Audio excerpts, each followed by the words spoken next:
Tom, you're ready for the meeting. We're ready for the meeting. Good morning. This is the City Council regular meeting, Tuesday, October the 11th. We're going to have the prayer and then pledge of allegiance.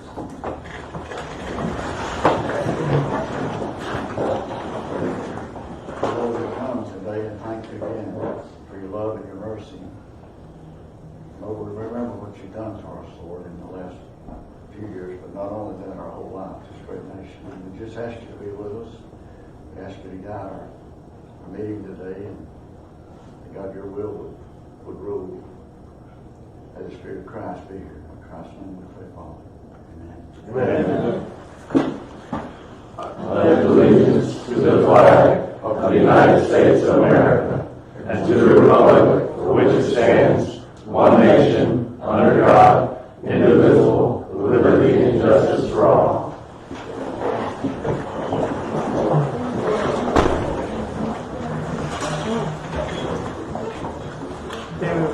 Call the roll, please. For the record, Mayor Kathy is absent today. Mr. Pollock. Here. Mr. Smith. Here. Mr. Wolf.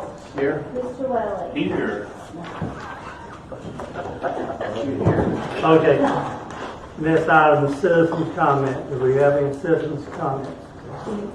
I think on the agenda today, the investors are seeking the approval of the Beach Planet, which will be a souvenir shop. Okay. I have been. We're going to have that on here, so we can bring that up at that time. This is for comments, anything that's not on the agenda. Oh, okay, gotcha. But you're welcome to say when it comes up. Anybody else? Okay. The consent agenda. Do I have a motion to accept the consent agenda? I make a motion to accept the consent agenda. I'll second. Okay, I got one change on it. On the Wednesday, September 14 meeting, we got Brenda Hamilton. We need to be Linda Hamilton. Okay. We need to vote on this. Yes. Amy, please call. Mr. Pollock. Yes. Mr. Smith. Yes. Mr. Wolf. Yes. Mr. Welly. Yes. Thank you.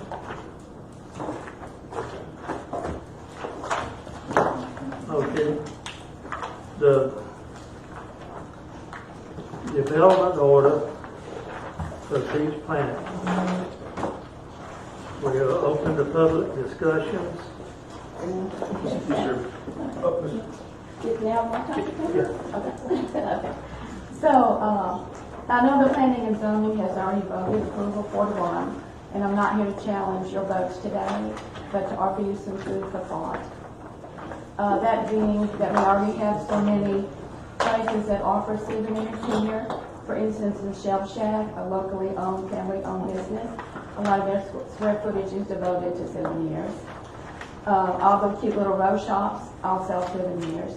Driftwood has a Darwin gift shop that sells souvenirs, and El Governor will probably have a gift shop selling souvenirs. I think if we were to go on the beach now and interview people who are visiting here and said, what do you think we should have as a new business? I don't think it would be a souvenir shop. Maybe a grocery, maybe a restaurant, but not another souvenir shop. I'm concerned that the existing businesses may be challenged to be able to exist, and that's my citizen concern. Thank you. Doug, do you want to talk about this a little bit? Yes, sir. I can open it up if you like. Today on the agenda we have a business located at 101 40th Street. Today we have, on behalf of the city, we have Carly Hansen, who's the planning collaborative. She presented at the PNC board. That was unanimously was approved 4-1 on October 3rd. The item is up for your review, and Carly can speak. We also have Monica Barber here for the engineer for the project as well, for the developer. So if you'd like, we can start with Carly. She can go through her staff report, and we can go forward. Y'all just want an overview, or I can start with that. So this is for Beach Planet at 101 40th Street, as Doug mentioned. It's a commercial development application for a retail store, about 4,100 square feet. It also includes parking, landscaping, infrastructure, and stormwater management. Like Doug said, it was approved by P&Z on October 3rd and has been found to be consistent with the comprehensive plan and land development code. Any questions? Is a business owner here? The applicant is. No. Okay, thank you.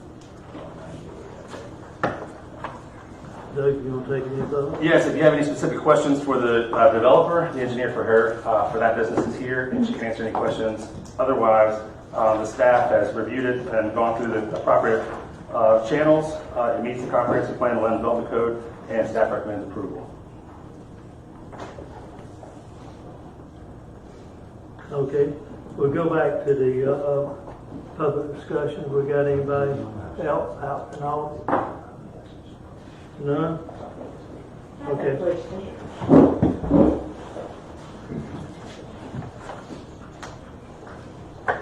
Michelle Miller,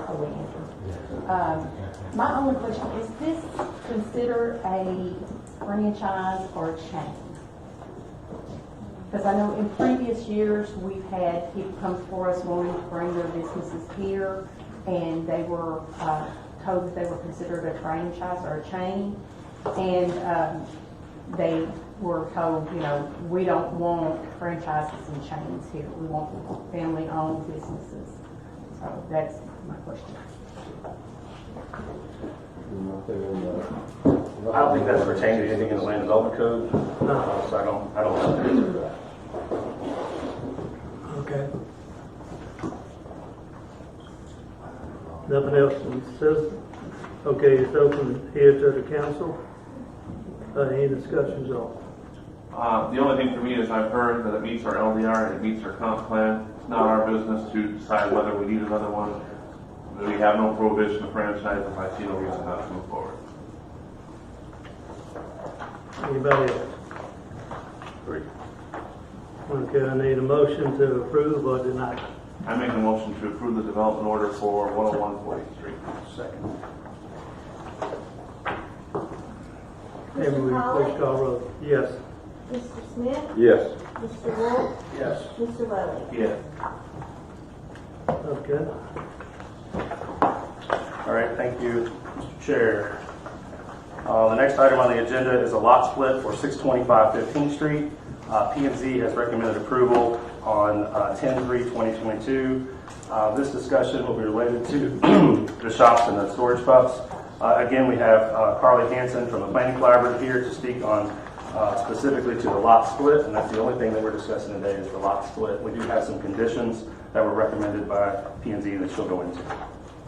Right, so this is a lot split located at 625 15th Street. It's a 2.7 acre parcel, and the applicant is requesting to split the two uses on the property into their own lots. So that would be self-storage and retail on another parcel. This report recommends conditional approval with the following conditions. One of the parcels, the one that has the storage facility, needs 7 paved parking places. One including a handicap parking spot. The second condition is that they need to resolve all open and outstanding building permits within 30 days if y'all decide to approve this project. And then the applicant will provide a parking plan for City Council, which they did. If there's any questions for Carly, she can answer those related to land development code. We also have, on behalf of the applicant, we have Lance here, our CE, to talk about the parking plan if you'd like to see things further with that. Okay, that's good. I think we need Lance up here.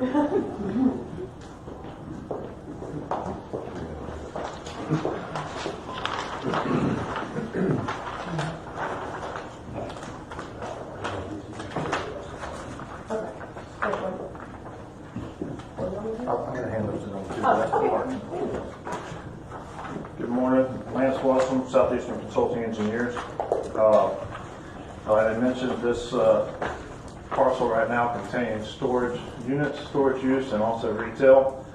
And it's been that way, and the plan is to keep it that way. So the purpose of this proposed lot split, and you'll see it, I have a plan there, but we also have in the packet, there should have been a plat, the proposed plat, but the intent is to separate into two parcels and just separating the retail use from the storage use. So the use is proposed to stay the same, everything's proposed to stay the same way that it is right now, just separating uses with the property line. The staff did recommend, staff and P&Z recommend 7 parking spaces and 1 handicap space on parcel A, the storage pub, and I've got, if y'all want, I've got the updated layouts for that, so you can see that. I'll pass it around.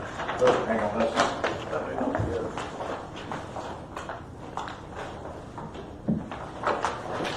I've got too much stuff right here. I'll find it in a minute. Here it is. So we went ahead and updated that. I did email it to the staff, but I wanted to bring hard copies for everybody to look at. The first page is just existing conditions, and the second page is the proposed, showing 7 paved concrete parking spaces and handicap space.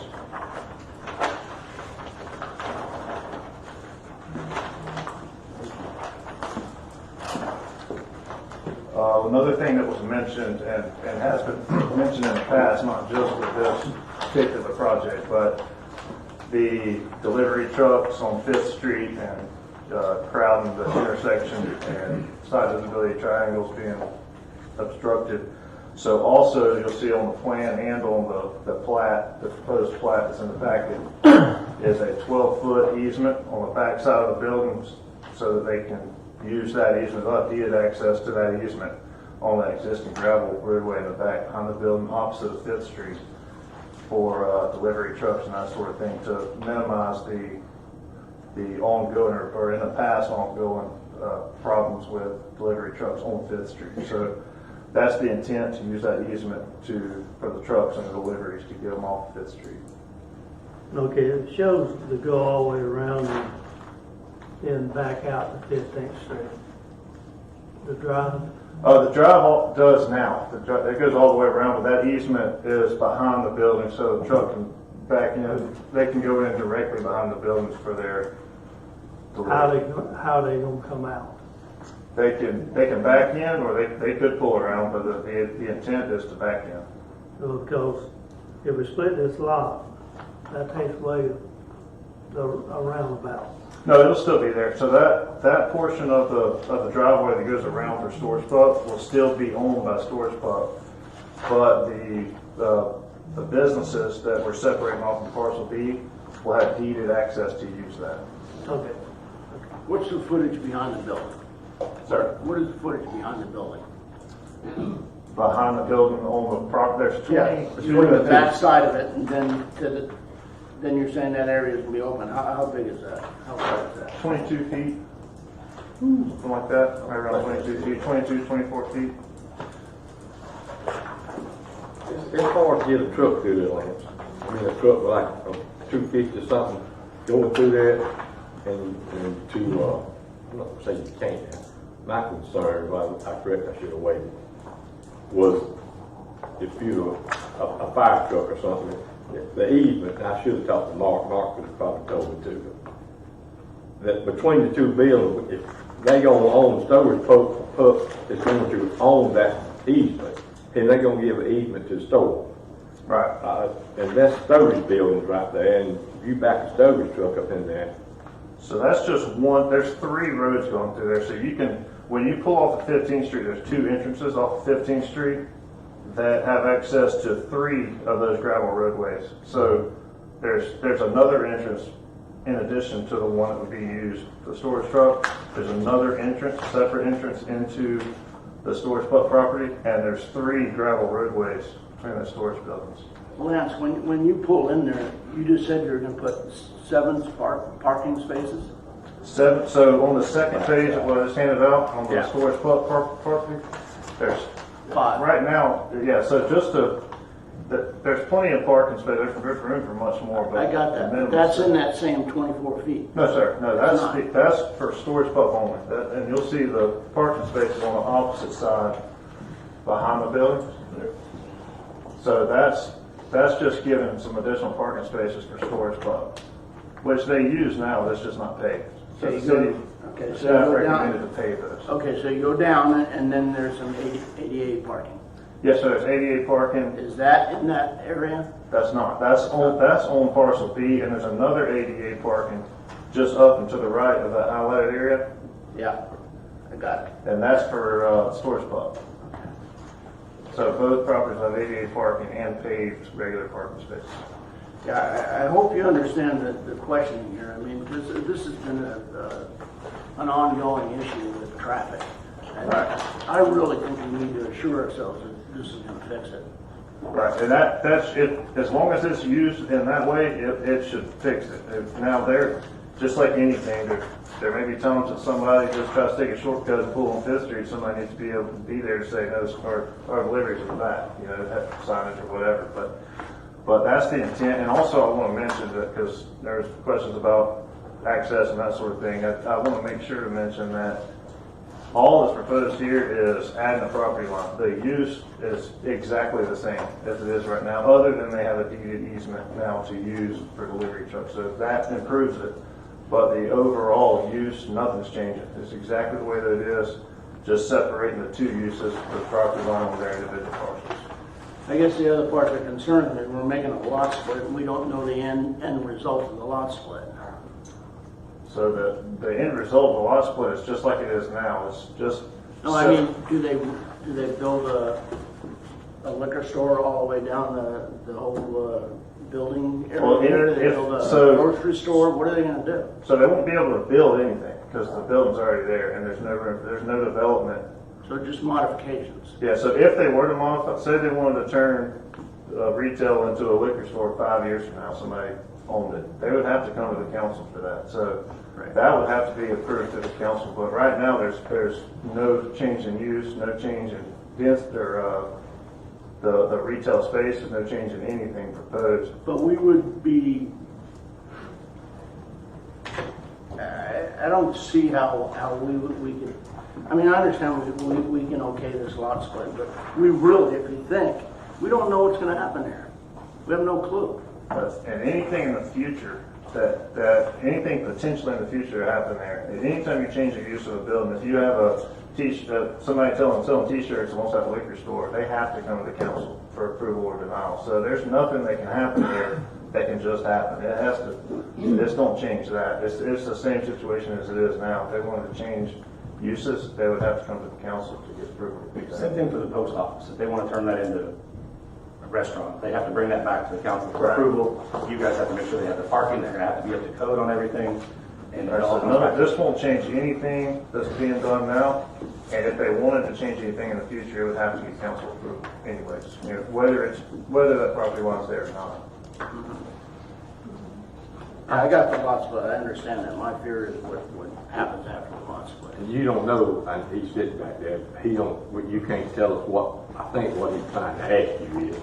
And I know what you're telling him, but you can't tell us what you think they're gonna do with the post office and the lady's got the store to make for the jewelry right there, the glass. I have no clue the plans in the future, other than, as far as right now, they just want to separate, because the storage pub guys want storage pub, they want storage units and only storage units, and separate now the retail. So that's, as of now, there's no change proposed in use, not even a thought as to the change in use.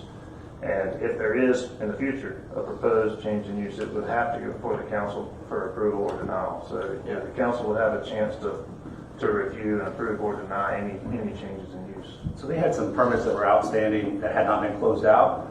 Lance has already been proactive and requested all those, working with the building department to bring those up to date. So that's already in the works for there too, in anticipation that you guys give them 30 days to approve it. So, and just again to reiterate, any changes, this is just the property line. Any changes in the future come back to you, should change in use. So what would be proposed now, there was two conditions. One of the conditions were the parking. So that's submitted on the record now. That's accounted for. So now I guess having that plan, the request would be for approval with the condition of they have 30 days to close out any old permits they have not closed out. Lance, I have one comment. Okay. Can you update these parcel A and parcel B site area tables? They didn't account for the additional concrete for these parking spaces Okay. and that handicap. Okay. Let me look at that real quick. I mean, you have plenty of room in a pervious surface, but just so those are up to date. Okay, we'll send that. Thank you. The parking places is gonna be the end now, Mark, where you got your garage there, is that where you can put them? Okay. I think the lot split is what it is. It's same thing as residential and or commercial. You know, we're probably gonna vote on that and most likely pass it, in my opinion. But my fear is where this goes, the future of it, and you know, what are they gonna do? And that's, I don't understand why we're not discussing that. Right, and well, there's no use, and the reason we're not discussing that is because there's no plan for a change in use. And again, it can very well be denied. It has to come to the council. They can't do anything different without coming to the council. So that would have opportunity for review. But right now, the storage club guys want to be in the storage business only. They don't want to have the retail and the post office. And that's the intent right now, is to just separate that, and there's their storage. They rent storage units only. Okay, thank you, Lance. Thank you. Okay, we're going to open this up to the public for discussion. Anybody?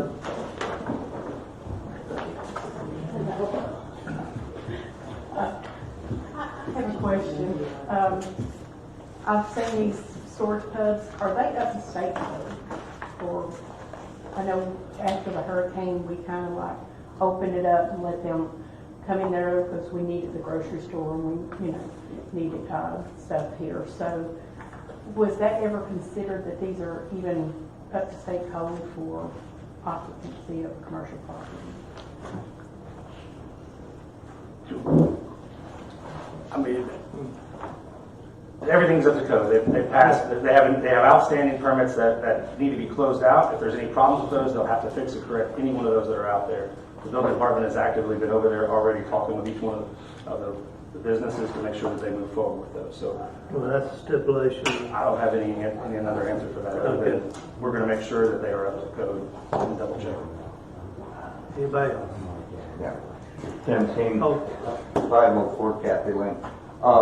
Yeah, Fifth Street has been a mess because of this, and I understand they're talking about moving deliveries to the rear, which is what it should have always been, because the commercial address is 15th Street, not 5th Street.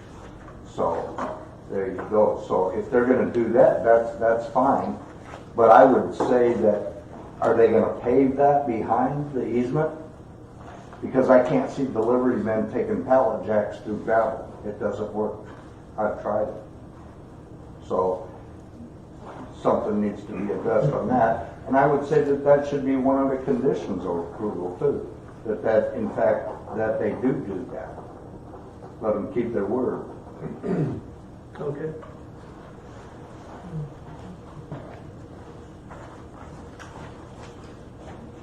Anybody else?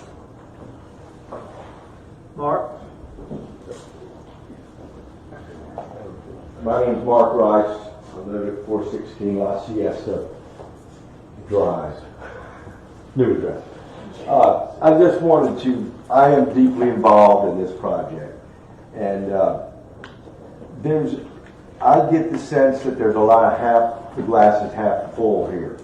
We're here we're very sensitive to all of these things, trying to make the best that we can with what we're working with. The hurricane put us back there, and it looks like we're going to be there for quite a while. There is no retail opportunity up on 98 or any of the other places. We want to make the place bigger, expand the market so that we can serve everybody better. We also want to improve the outside, the flow, the parking. That's something, now that the the post office had a lot of high traffic area. You know, they got 6 trucks a day on average and a bunch of people in and out. So that alleviates a lot of that problem. It actually frees up the trucks to park, so on and so forth.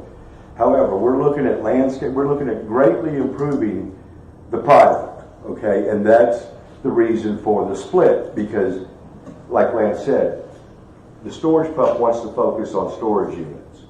We want to focus on our retail aspect, and maybe, you know, a big grocery store comes in one day. We kind of hope they do, you know. But in the meantime, until that happens, we can do more now that we're not landlocked. And as for the parking and paving, we used to run the parking, the deliveries around back. And we're negotiating with Harry right now to continue to do that, to bring that back. But even so, Lance has developed a plan to where we can reroute all of that traffic and keep it from impeding the street, Fifth Avenue, Fifth Street. The thing we can't control are the guys that pull up with the tractors or the tractors or their boats, and they pull up into the site. We have no control over that. So I would ask you all to consider looking at the bright side of this. We're here to stay. We're not trying to put anything over on anybody. We're paying a lot of money to make sure that we do this by the book and that we do it right. And I can't guarantee, because your taste may be different than mine, but the look, the feel, the function, all aspects of it will be greatly improved as a result of this.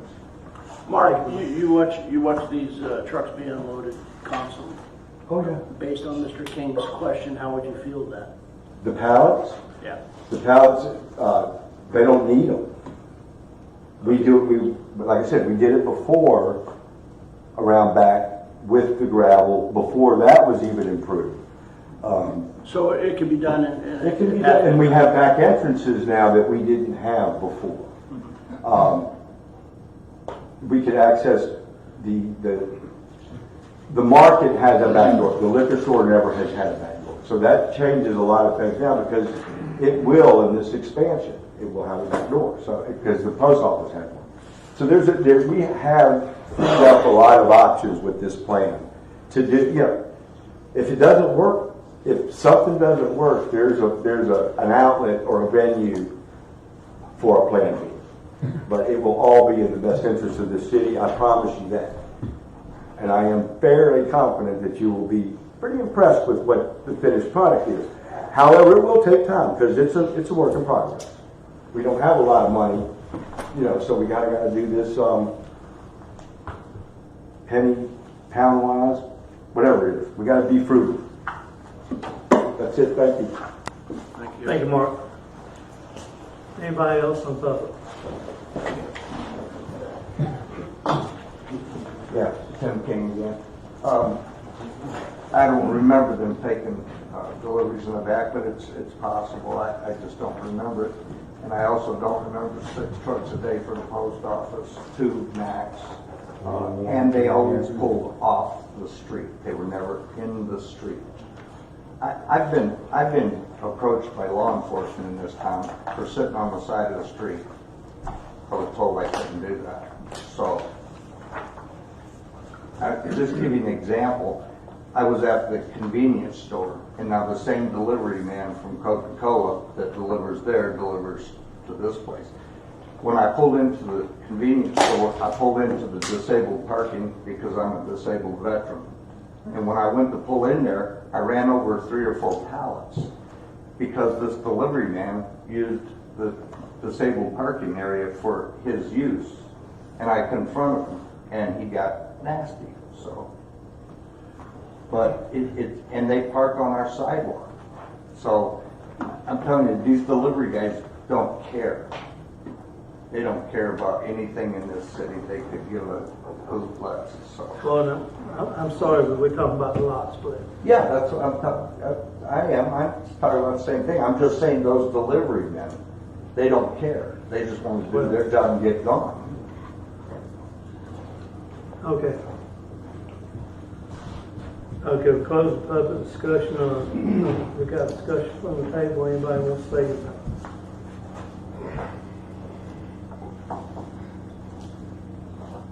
All right.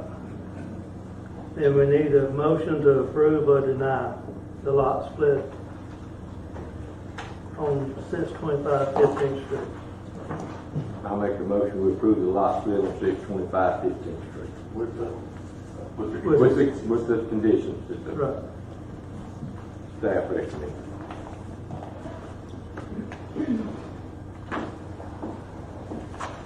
Do I have a second?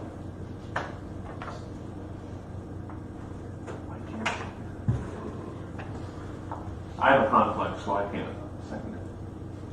You understand that? I do, that's my conflict. Yeah, I understand Yeah, you that. I second it. Okay. Please call the roll. Mr. Pollak, Yes. Mr. Smith, Yes. Mr. Wolf, Yes. Mr. Rowley. Abstain. Okay, it's free to Sorry go. about that. Oh, That's good. I did good. I forgot about you. yeah. Very good. Proud of you. Okay. Doug? Mr. Pollak, the next item on the agenda is a discussion item related to the designated funds that the city holds today. I'll be presenting this. I have a PowerPoint that I'll pass out with regards to the city accountant. She had a doctor's appointment that was urgent for her and she needed to attend, so we can handle it just fine going forward. Here's a copy of the presentation. I'm going to pass one around. We're going to put it up on the screen in just 1 second for you. But there is a budget process. There was some discussion about the designated funds and a few of them that overlapped as designated funds. So Debbie had continued to bring those to everyone and show them where we stand in those accounts. Some of them haven't moved in quite a while related to the reserves and a few of the other items. Just 1 second, it's going to come up on the screen here. Come here. Do we need to turn TV on?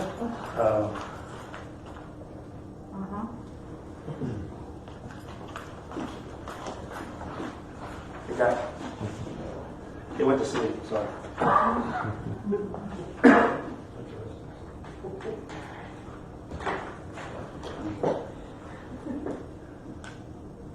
Is it locked? Well, we're not going to have it on the screen, guys. Something, it got locked out there, I apologize. But you do have a hard copy in front of you. I want to run down this list. And again, this is just a discussion item. I do have recommendations that I've worked with on Debbie to bring to you guys for your attention. This is not something we're going to vote on or make a move for today. However, if you have some advice or something that you want to change with my representation that I'm going to put forward, you can make those things and I can adjust and come back. I also would like to make sure you understand that anything that I do related to these has to come back either resolution or ordinance based on which ones we're talking about. So just to run down the items, in the past we've had several items that are designated funds related to the Civic Center that has approximately a $2,000 balance. The Boat Launch Fund, which is $172,000, that one continues to grow thanks to our credit card machine and our funds that come in for that for mooring slips. Paving and maintenance is also set up here. This would be a separate account. It could not be changed. It's state of Florida local option gas tax funds that one, $860,000. Canal Park, the proceeds from the docking fees go here. That can be used for canal improvement funds. It has $454,000. The building replacement fund was set up some time ago when we bought the Parker House due to the fire. This would be used for future city hall should they want to or burn down. There's $235,000 set aside for that. The general fund reserve currently has, as we've talked about several different times, it's just for catastrophic events. There's just over $1 million in the reserve funds. We also have a designated account for infrastructure. Proceeds for the state of Florida for infrastructure would go here.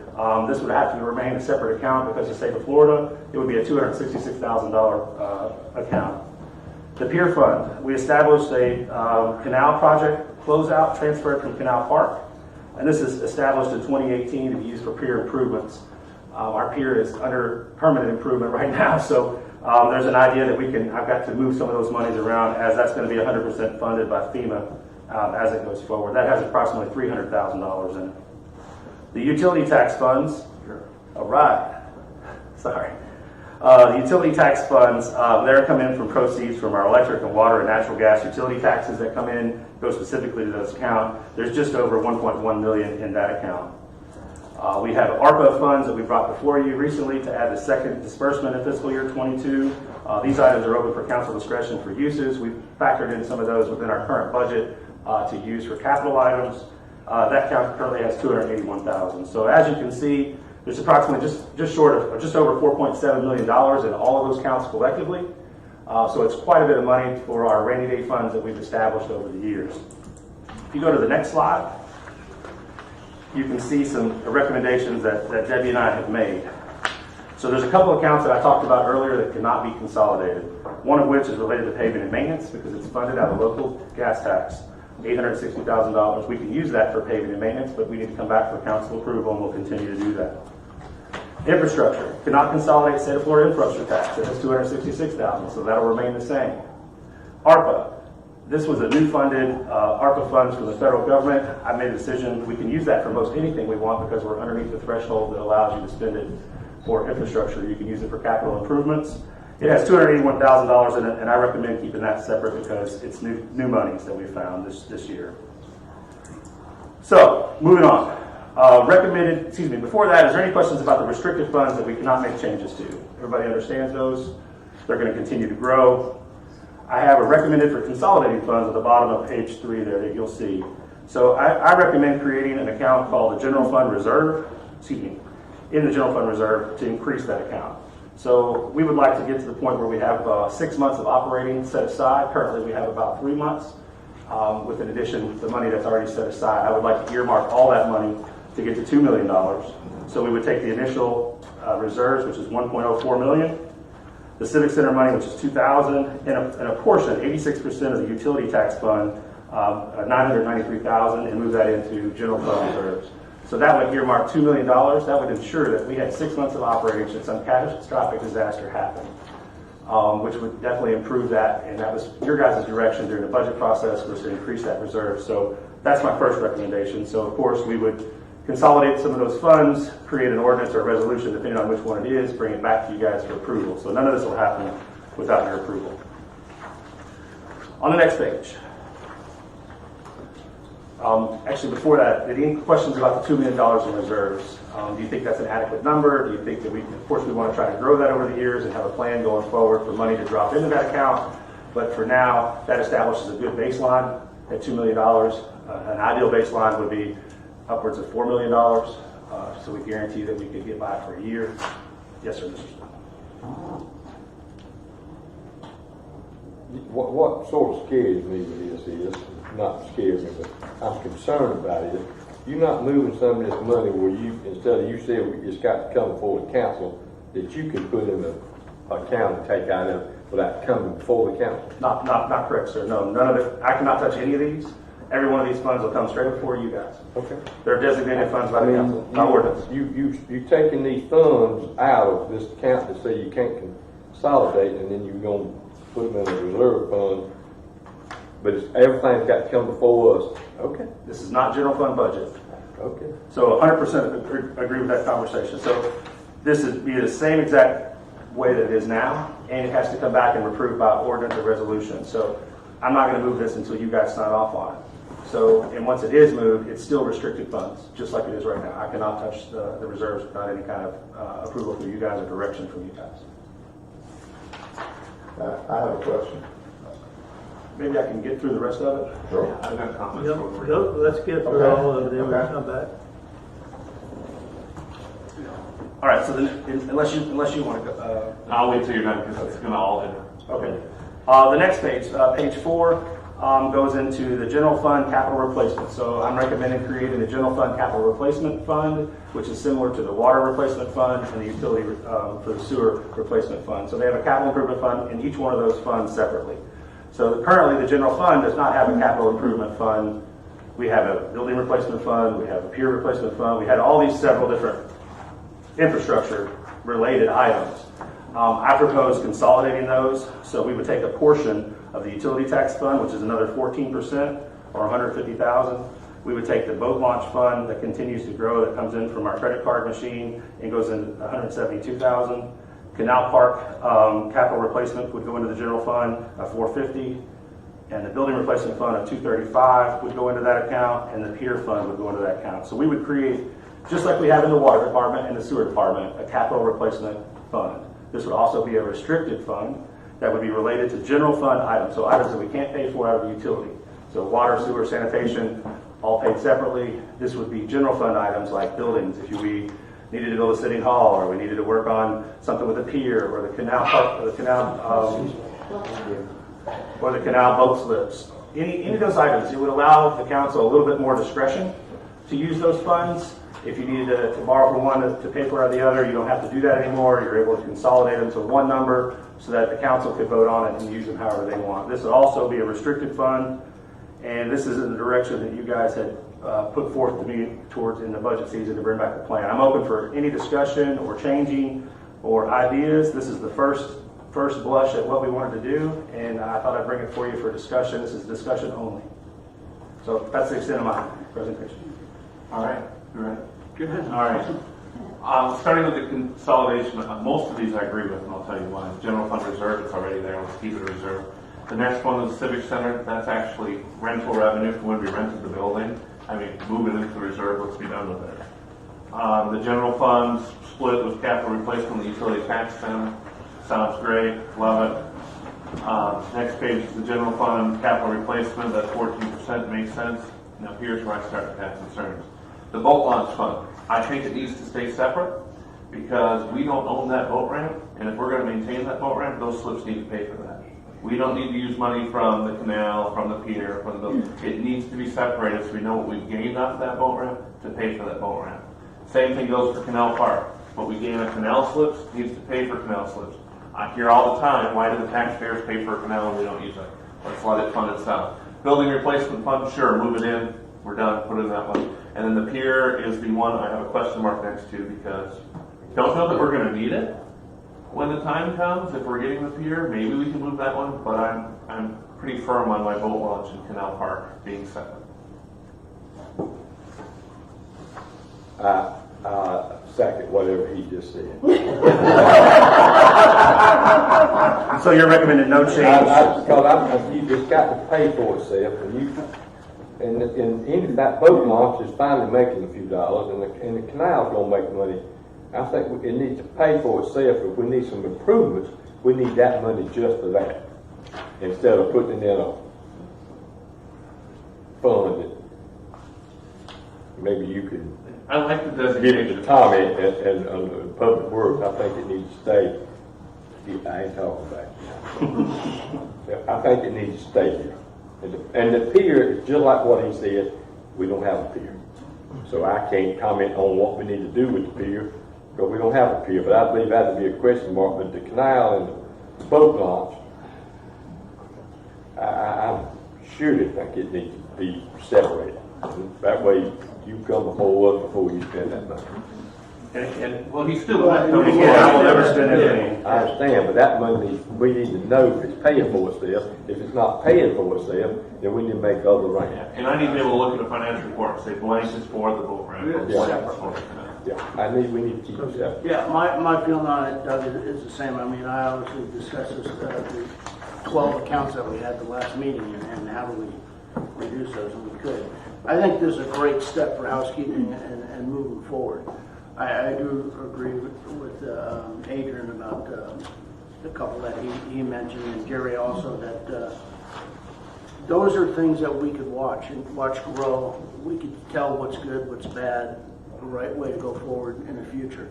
If we just take it and put it in one account, we don't have that data, we lose that data. So I think it's a good separation.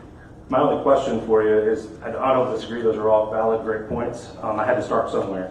So when you had those two, I think that when we do bring it back, maybe we need to establish a threshold. Maybe it doesn't have to be $450,000.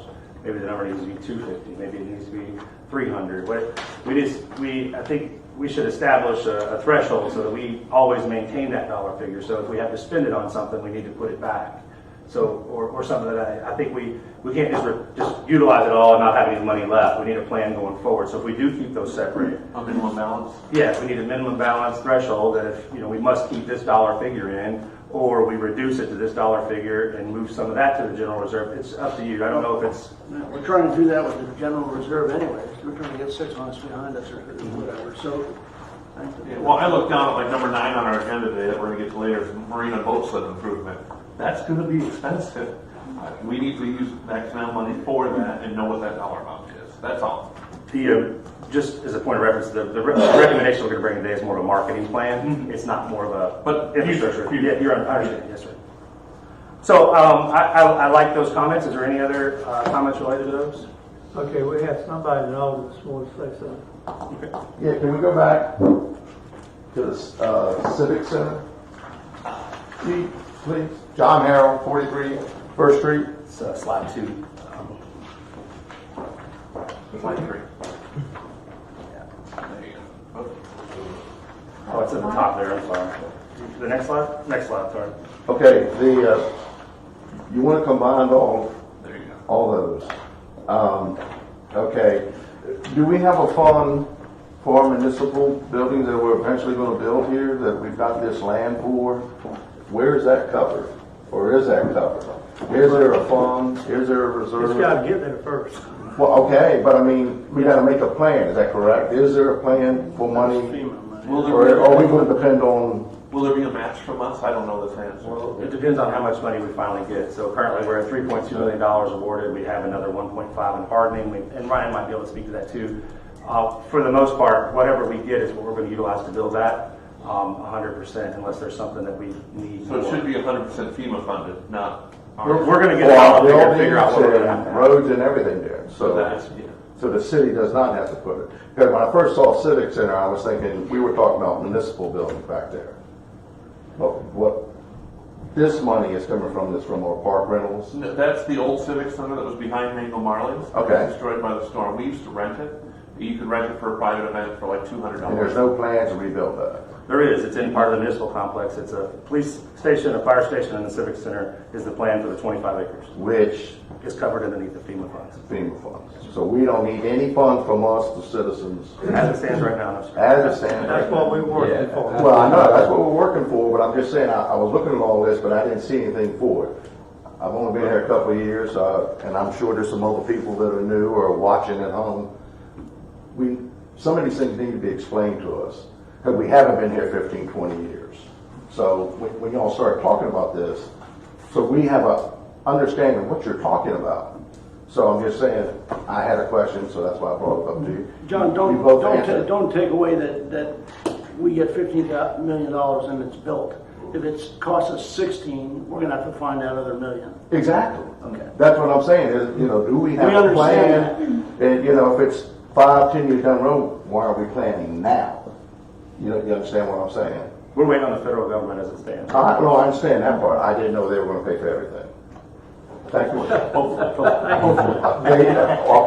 Okay, but then as city council, you guys have got to be thinking about that. If we don't get it, what are we going to do? Have a lot of meetings right here. Well, and I would also say that the next page is that general fund capital replacement, which is a building replacement fund that had some money from the fire. Right. If you know the history of the fire, we were supposed to move City Hall to Parker Park. The house burned down, and we got a whole bunch of insurance money that's been for 10 years now. And that's been sitting there. So we moved that capital replacement. And that's probably the fund we'll have to tap if we have to pay for that building. If we have to. Okay. Hopefully not. Don't tell the federal government we have anything. That's right. Thank you very much. All right, so going forward, I'll work on some with the city attorney on a resolution to change around these. I'll take into respect of your guys' comments related to the boat fund and the boat launch fund and the canal park fund to maintain a separate account for those designated. This would have been a little bit better for an old man like me if I'd have gotten this earlier, for me. And I could discuss it with some people instead of you getting here and handing it to me. I think that's one thing we should not be doing. I think we ought to give it to us where we can discuss it, talk it over with other people, instead of getting it to council. Even though, I made statements, I really think we could have got this Thursday. Okay. Friday. My apologies. Friday, maybe. Well, we're still not voting on it. I know we're not voting on it. I was just bringing you my ideas. I'd Well, like we'll be to discussing. discuss on it. Yeah, it's been nice to discuss. Okay. Thank you. Okay, is there anything else on this? No, sir. Thank you guys for your direction on that, and I will work on a plan going forward and bring it back at a later date. The next item on the agenda is related to the city administrator's annual performance evaluation. Mayor Kathy asked me to provide a form. You have that in front of you, Mr. Chair.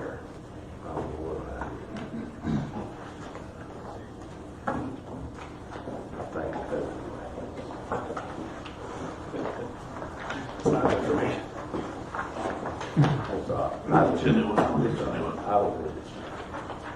We ain't gonna do that, no. No, this is for you to take home, This is like homework. do an evaluation. And right now, if anybody wants to maybe have something different on there, they can put it. It looks pretty good to me, from what I think. So what's our plan with this? Fill this out, next meeting, deliver it ourselves, what are we doing? Thanks. So this item would go on the agenda as I was directed on the next meeting. Next meeting, but be prepared with this ready. Got it. Presentation. And I'll get you. Turn this in. No, bring it to the next meeting. Bring it to the meeting, sir. Oh, Who do we turn yeah, that? that's gonna be nice. Yourself. Bring it to You me. bring it with you. Who do we How you done? You're an overachiever. I'm not. You hold on to it till the next I item. just hold on to it. Okay, is any I more? didn't want to supposed to do it for you. Is there anything else on the evaluation you want to talk about? Okay. All right, sir. The next item on agenda number 5 is the Atkins contract extension. This item is coming up very shortly, and I want to make sure we had it done in time. So you'll see this is Amendment 3 to the contract. Originally, we extended this contract last year. We have one more year to extend it.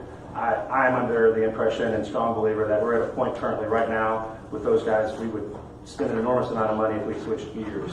The bills have been coming in very nominal as of late. You'll also remember this is paid through FEMA for them to administer those things. There's quarterly reporting and things that they've done that we wouldn't be where we were today if we did not have them. Some other items that Atkins has been working on, specifically Ryan, has been getting some pre-approval through FEMA for, because right now we pay in advance and get reimbursements. They've been working on a pilot program where we pay a certain dollar figure, they'll guarantee that we have reimbursement. So it's starting to move those payments faster. We're getting the refund, we're getting the money back quicker so we can make the next payment. So kudos to those guys and their continued efforts to make sure that we don't have to take out any loans to pay for any of these things, which has helped keep us in the black for these number of years. So I recommend extending this contract for 1 year for the fiscal year. They have a current dollar figure that's not expected to change, which remains at $6 million. And it's been the same way since the initial contract. Last year, so currently we're at $5.3 million that we've spent with them, so we have approximately $700,000 left, which is more than enough as we feel where we stand right now for the remainder of the year. Staff recommends approval of the extension. Ryan is here on behalf of Atkins if you have any questions for them. I have one clarification. That $700,000 is again not an expense to us, but all FEMA reimbursable. Correct. I've been told by the head of the state FEMA that we are probably 5 years in advance of most places that's been hit by the storm. Now, Atkins is a good reason because of it. I'm very pleased with what they're doing, and I'm for it.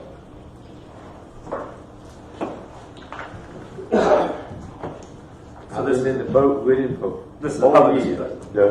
Yes, sir. I've been in the boat with him for 4 years, passing. And we had paddled together. I don't think 1 more year's gonna hurt. And if you'll do what I asked you to do by the next meeting, I'll be happy with you.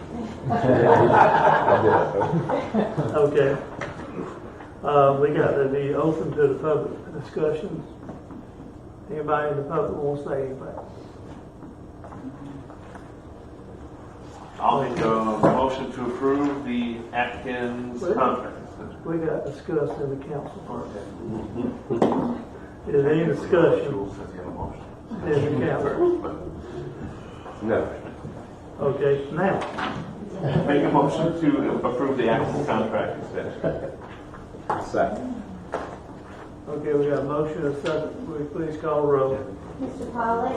Yes. Mr. Smith? Yes. Mr. Wolf? Yes. Mr. Wells? Yes. Thank you guys for your confidence in Atkins, and we'll continue to work forward. The next item on the agenda today is the Mexico Beach renourishment grant. We have Ryan from Atkins here to discuss this position that we're recommending to Bay County. Hey. So, just to give you guys a little bit of a history and what's going on here. Several months back, maybe a year, got awarded funding to do this beach renourishment project out on Mexico Beach's coastline through the CDBG DR program. And as we've been going through that, we've been in talks with Bay County. They have a bunch of money coming in on their side as well to do beach renourishment in other places. I've already done a lot of the design drawings and permitting required to do this type of work. And so we think we can get a lot more bang for our buck for this funding if that money were to funnel through Bay County rather than through the City of Mexico Beach. So we've had a lot of talks with the state, with Bay County, about how we might go about doing this, and everybody seems to be in pretty much agreement that this is something that's possible, basically transferring this money over to the county. The biggest takeaway, I would say, of this is that the scope of work where this renourishment is taking place is not changing. It's just basically who's the conduit for leveraging this work to get done. And since Bay County is already kind of running this operation on their end to do a lot of renourishment throughout the county, we just think in our discussions with them that it's probably going to be easier, and we're going to get, again, more bang for our buck doing it this way through the county. So what's on the table for you guys now is essentially approval to take that money away from the city and move it to the county so that they can manage it and, again, do the same scope of work as we would do. We just now don't have to actually manage those funds. So I'm happy to take any questions. If you guys have any. Was there a number, a allotted number for Mexico Beach? It's for $5 million, roughly. So would we have a say in that with Bay County not to spend more than or up to All that of it. number? So, Kimberly, right there. I can answer some of it. So I guess to clarify your question, are you asking if they are going to spend up to the $5 million? Could we end up going with them and only get $1 million? No, I don't think so. I mean, I think the way we're arranging this on paper is that they've got to spend that $5 million in the same place that we're doing it already. So, yeah. And we'll be able to do it a lot sooner, so to speak, if we had to start from scratch right now. We're kicking down the road further so we can get our drastically eroded beaches some more sand sooner than later. So staff recommends approval for the transfer of the funds to Bay County. Kimberly got something she'd like to ask you We gotta get open to the public. She's the public. I'm public. Okay, thank you, Ryan. No problem. Thank you, Ryan. Okay, we open to public discussion. Has anybody got something to say? I'll just get more history, or just help Brian with his figures. Kimberly Shoaf, 102 Canal Parkway. So the city, through the CDBG-DR grant, because I was the squeaky wheel with Mario to put this as his project, was the only project to originally get awarded. So it's $5 million for this scope of work for a full beach restoration project. This beach restoration project is going to cost $20 million. Myself, with the Bay County TDC, has already gotten legislative funding last year for a little over $9 million. And we're working to get a little bit more funding this year through funding. We already hold the state permits. We're waiting on our federal permits. And when I say we, Mexico Beach, it's all for Mexico Beach. None of this money goes to Bay County. None of this money goes to Panama City Beach or St. Andrews State Park. It's all for Mexico Beach. And so knowing that, if the city will de-award, well, if the state will de-award the funding from the city and re-award it to the county for this, we essentially have $14 million to do this beach restoration project. So we're only shy of about $5 million to do the full scope of work. Truth be told, we could put shovel to stand with $14 million. We just have to re-engineer some things. But all of the $5 million that the city received from the CDBG-DR grant will go towards construction. So putting sand onto the beaches, improving the shoreline, enhancing the shoreline for not only your nesting sea turtles and your wildlife, but also your upland infrastructure. So we, Bay County TDC, have already found our sand sources. This will be a dredged project where we will pump sand from the Gulf onto the beaches. We've already found 2 sand sources that have the quality approved sand to put the sand onto the beaches. So all it really is allowing the city and the county to financially work together to enhance Mexico Beach's shoreline. Did I miss anything right? Okay. Yep. What did we have?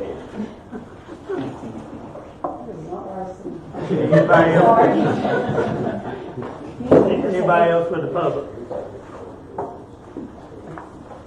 Okay, we'll close the public, open up to council. Is there any discussion?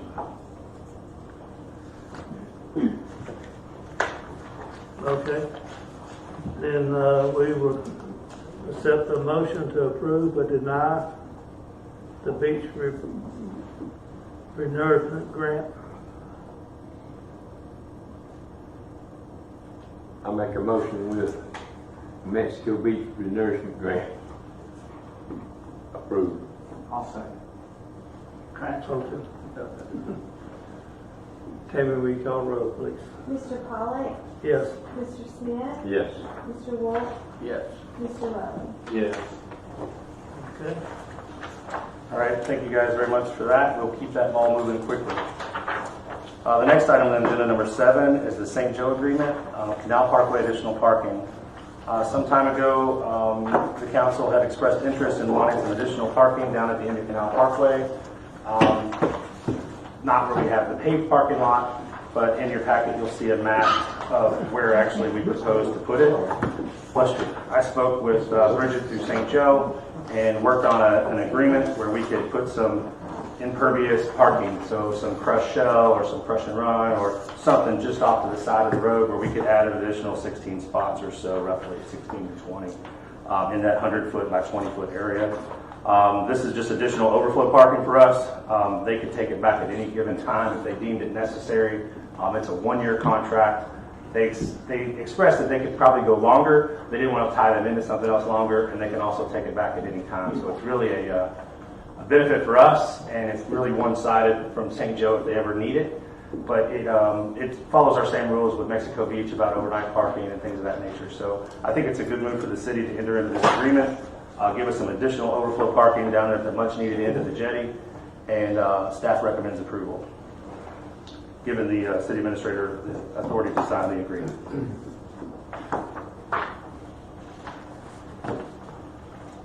Okay. We are open to the public for discussion. Any? Question. Please. Do I have to come up there and ask my question? Yeah.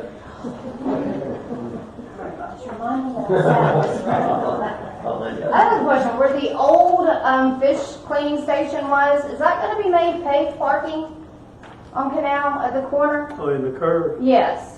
Talking about was there a restroom right there? Yes. Yes. I have on my note here to talk about. We've outlined where the parking lot is. We've got some extra millions left over from Jason White from his paving thing. I do like to have a long-term plan to bring to you guys' attention, but I'm not prepared. I would like to see it become additional overflow parking as we need it. As soon as they get their equipment out of there, Tommy and his team has some parking stops to put around the outside to take over control of that. So that would be an additional 25 spots, David, roughly. We mapped it out inside of there. I mean, that's just city land, so city can make that a parking lot, right? Yes, ma'am. Good. I like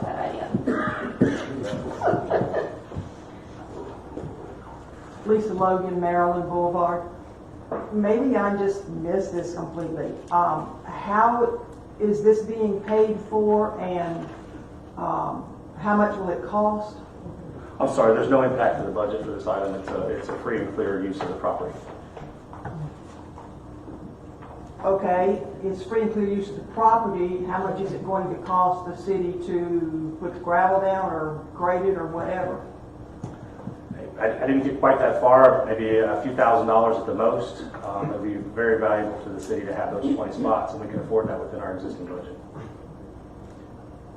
It's just interesting that, yes, extra parking does need to go down there, but the city has always known that it's got extremely limited parking down there. And yet here we go again, spending our money for something that we don't own, that will revert back to the St. Joe Company at no cost to them. I just, as a taxpayer, that just does not sit well.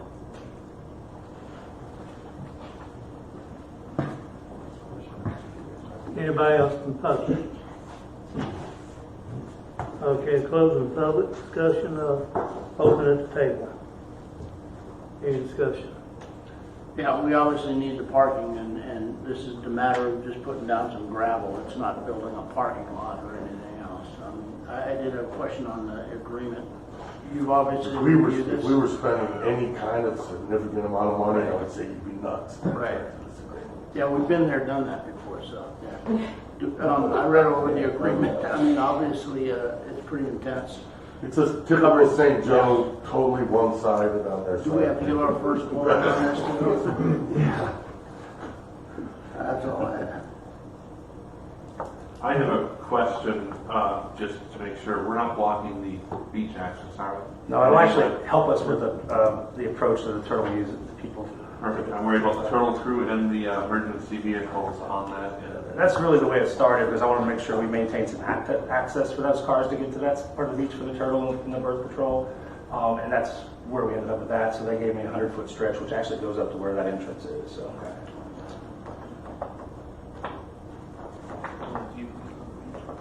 Anybody? We need. Yeah, I need a motion to approve or deny the canal additional parking. I make a motion, we approve the additional parking at the Canal Parkway Pavilion. I need a second. Second.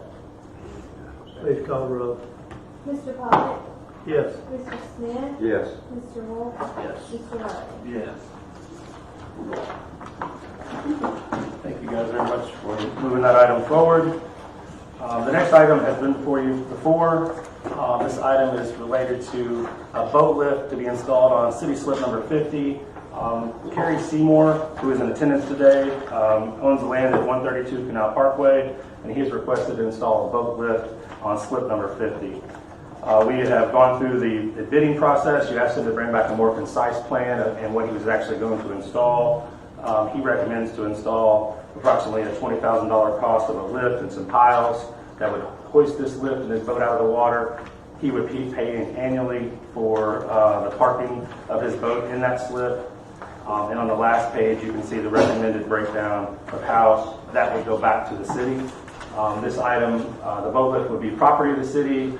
As soon as he puts it in, he would maintain any costs or issues that he has throughout the life of his use of it. If he ever vacates that slip, that property would go to the city no matter what. Even if it's before the 5 years or after the 5 years, he would be on the hook to pay for that, the balance of that. You guys in the last meeting said that you'd like to see the city get some part of income throughout the year instead of using it all to pay off the lift. So I've proposed plan number 1, which is a 5-year repayment plan, which in year 6, the $4,500 for the boat goes completely back to the city. We would get $560 a year to maintain the water and electric that he may use for that slip, and the $39.40 would go towards the purchase of the lift and the piles that he put the bid in for. My recommendation is to go with option number 1 and agree to allow the city administrator to enter into a contract executed by the city attorney with Mr. Seymour. If you have any questions for him, he's here, or for any chess questions for me, I'll be glad to answer any questions. So we're not paying for it, we're just deducting it from his rent for 5 years, and he's paying for it, so he's got it. Yes, sir. That's you, Mr. Seymour? Yes, sir. Carrie Seymour. Very good. Which one of these, and this is something that I've been pushing. I think this is something we got to do. I'm trying to do what's best for you. Yes, sir. Understand that. Which one of the, what's the best way to go for you? Number one. That's you? You like that? I mean, I'm good with either one of them. All I just want to do is I was hoping to make a win-win situation here where I can get a boat lift where my boat's not going to sit in the water. And then the city's going to get a permanent lease that I'll pay annually in advance every year for my slip. So either one really works fine for me. But I can see from the city standpoint, number one would probably be what they'd rather have. I'm good either one. I'm asking you which one you want.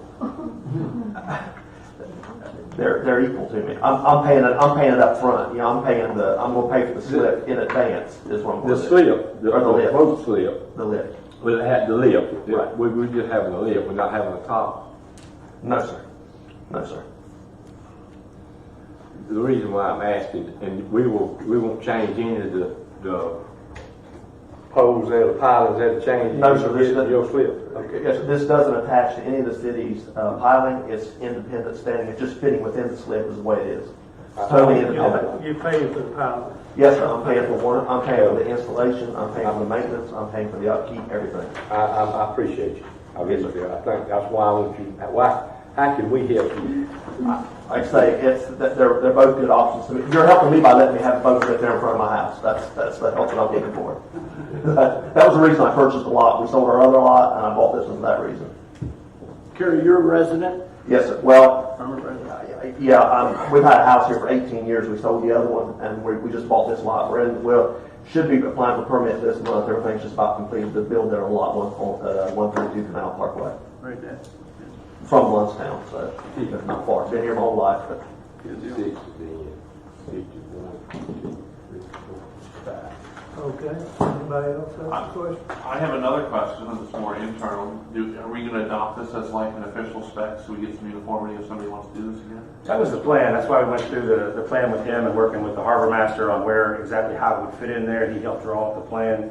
Ideally, other people would want to do this in the same fashion. It wouldn't cost the city money out of the But pocket. they need to do it the same way. Exactly. Well, then they adjust the size. We may do a bigger lift or a smaller lift depending, but that's one thing. When I did this, my boat's only a 30-foot lift boat, but I did this intentionally to handle up to a 36-foot boat, which is the largest boat that will fit in that slip. So if at any time I stopped, somebody could put it in there, or I could go up to a 36-foot boat myself. That had to do with my question is where you're a resident, because I believe that it's something we're doing here. We got to have it available for the rest of our residents. I mean, obviously, you can't go by the dollar figure. You have to go by percentages. But do we keep the same percentages as option one? And that's what we carry forward. the pricing can change. I talked to Mr. Seymour to let him know that we're not going to increase the cost of his slip because he has a lift now. That's not what I'm talking about, but as inflation happens, the cost of his boat slip may go up over the years, and he's understanding that and has agreed to that. But if he ever leaves, I think the price of the slip's going to go up. For sure. It will, exactly. The next time the city, yeah, the next time when that. But also, if anybody else wanted to do it, we got three different, actually I got 4 different people to quote, but only 3 gave me quotes. This was just the one that was in the middle. They were all basically the exact same lift, and it's from a local company here. I can't stress enough the uniformity. In my condo management world, we have learned a lot the last 4 years of giving exceptions and not. It needs to be the same, or else you're going to open a whole box. That's the concept here. Is this will be the precedence going forward. Should somebody else bring it to us? And as you said, the price may change, but this would be the structure. And staff recommends option 1 unless Mr. Seymour or you guys change it. Either way is fine with me. I was wanting to be able to have a place where my boat's not sitting in the water and right in front of the house would be great. Smart out here. And it's going to be piles inside of the existing piles. Exactly. It will not be attaching directly to none of the cities. The concrete, their pilings, anything. Blue ones. Totally independent, standing on its own. And in that space, they said they could do that, to be able to hold up to a 16,000-pound lift for up to a 36-foot boat. And I'm like Adrian. I think if this is going to be it, then I want this to be it. I don't want to come back with the next and want to change this and that. I want straps because they're cheap. I want to change instead of. We need to make sure. I'm going to just throw the cotton on the pigeons. It needs to be. You brought up the word straps. It actually doesn't need to be straps because if we do it with parallel boards, that's made specifically for his boat. Therefore, it would be useless to us after he if it was to revert back to the city. So any of these things that we do allow to happen need to basically be with the Good. strap lifts because they will conform to any hole shape, size, length of boat, whatever. I'm sure you knew that, but. I did, but he did not quote me straps. He's quoted straps.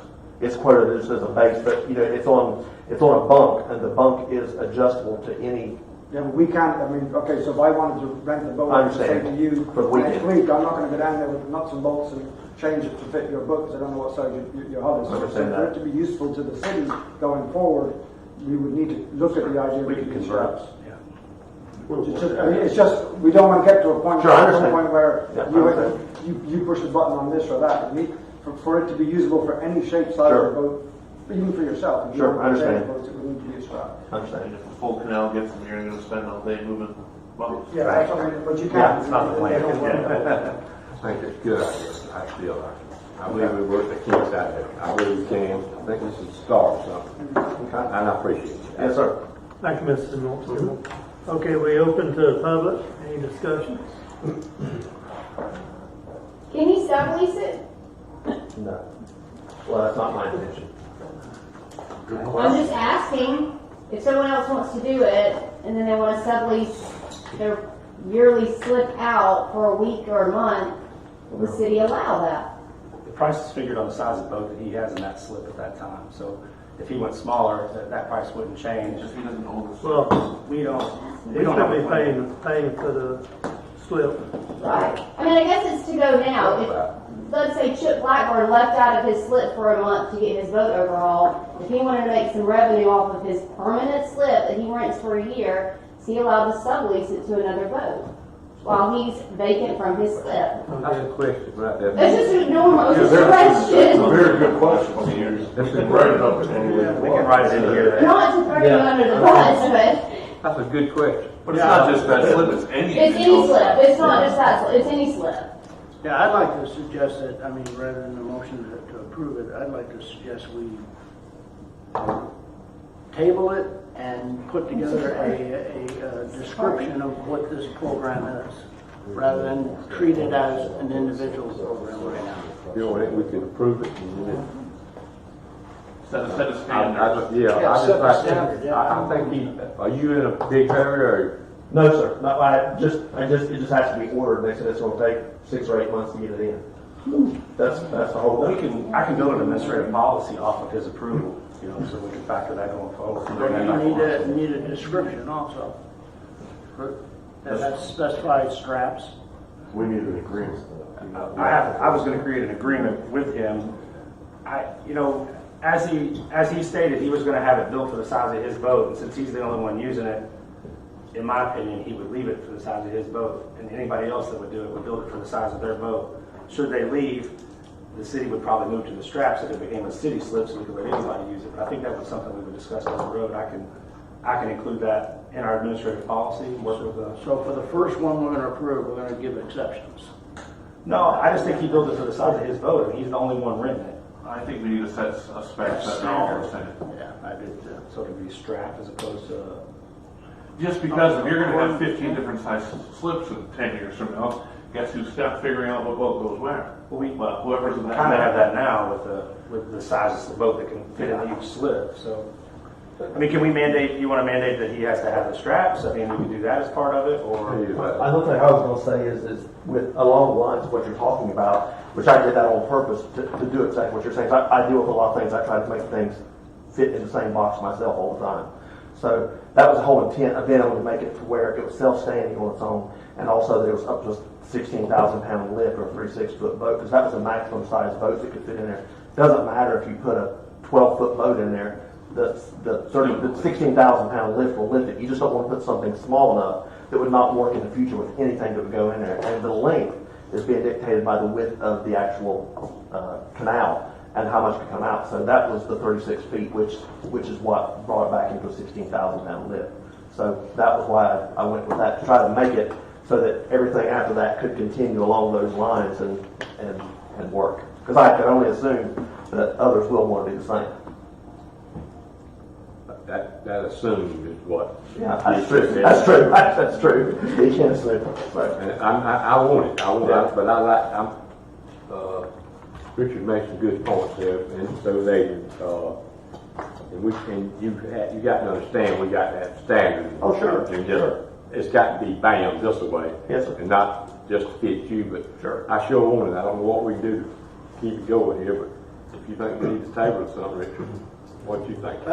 No, my opinion is that I want to move forward with it also, and I think if some of these things didn't come up, we probably would have approved this and let it go on. We would, yeah. But based on our conversation here, it's obvious that it's something that will come up again and should be offered to our citizens equally. And we ought to have I mean, Sandy brought up a good point. I would have been ready to go forward there with the wood. Okay? No, I'm just saying, I mean, we're here for discussion, and if we don't make a mistake, I mean, I only went the other day to Mr.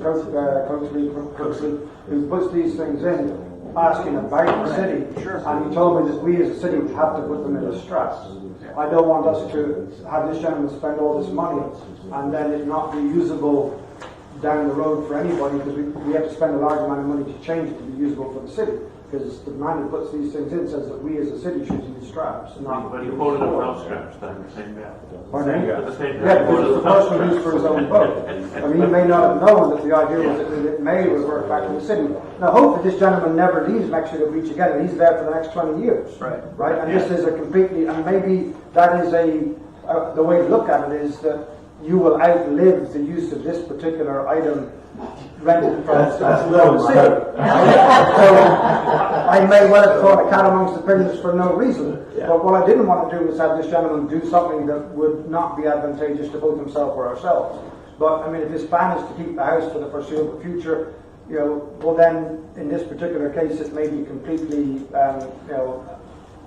a non-starter as far as straps or not straps go for one that is made for your 36-foot boat. Because he's done everything else 100% to our advantage. He's put it in the biggest possible machine for the biggest possible boat in that particular area. He has done what we would hope every other person would agree to do without being asked to do it. He has done it up front. All I wanted to make sure was that what information that I had gleaned only the other day from an installer was if we were to do it, that's the way we would have to do it. What if we wrote something into the contract that if he was to eliminate the contract with the city and the city takes it over, he has to leave it with straps. I don't know the cost behind that, but if it was the city to take over and he left, I mean, obviously he wants the boards to lift his boat up because it fits, but if he was to vacate that slip and not have it anymore, he could convert it to straps that we could use going forward. Well, I'm more thinking of the aesthetic appearance of that canal with 15 slips with all different lifts.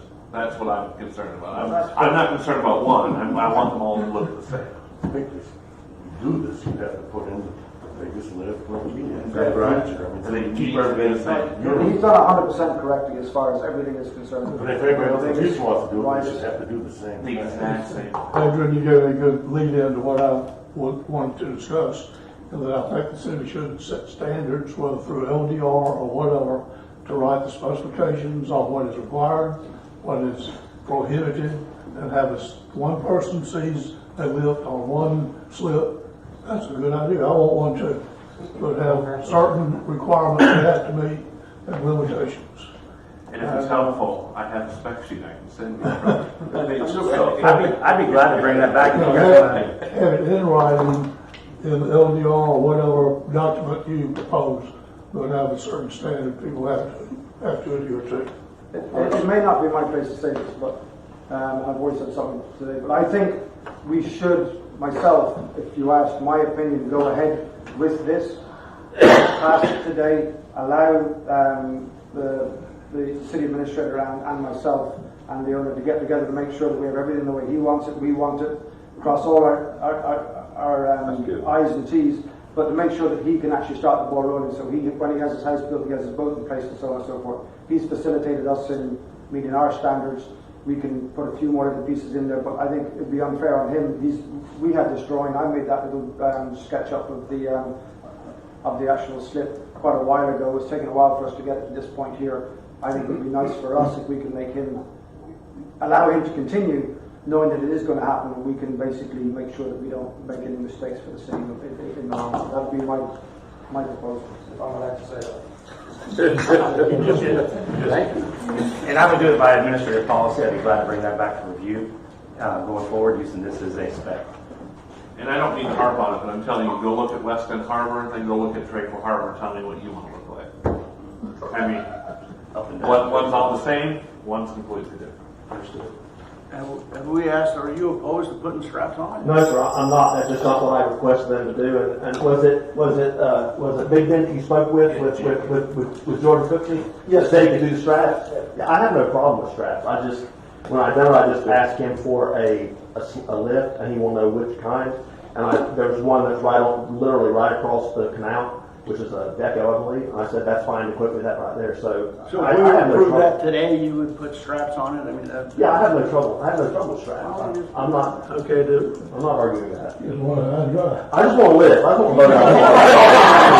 I want to get the vote to leave. And we'll put together an administrative policy for this and a specific agreement that would fit him and anybody else going forward. So if I call you tomorrow and say, I want to put a lift in, you can hand me a form that says what these are. I don't know exactly tomorrow. Well, you Sandy can do it. So can we approve this with the scraps and then y'all get together on the rest of it? Yeah, this agreement would be for the city administrator to work and execute a contract with Mr. Seymour in relation to everything that you just laid forward here. And design a specification. And Sandy. Sandy's involved. That's Sandy and you and him work this little thing out. And then we're going like, hey, let's be all, and the next time or next week somebody comes, we'll have one just This like. is what the program is. That's right. This Want to one. do it or not? What you do. I'll make a motion that we approve the boat slip and marina, is that the right one? Yeah, business plan and also, So it's number 8, so the boat lift on city slip Yeah. number 50. which one is it? Number 8. I got it right here.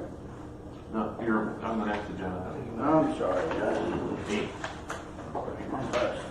I moved it over one. That's what I get for reading right off of it, right? I make a motion to install the lift for boat slip 50 with the straps modification. With the city administrator and harbor master. I would like them two to get together with him, and then that way we have one. Establish an administrative policy and an agreement. Just, I want all three of them. Because you be number one now. Yes, sir. Yes, sir. You got that? I second it. I second maybe what you said. Have we got the motion? I know I'm asking them to get it all down.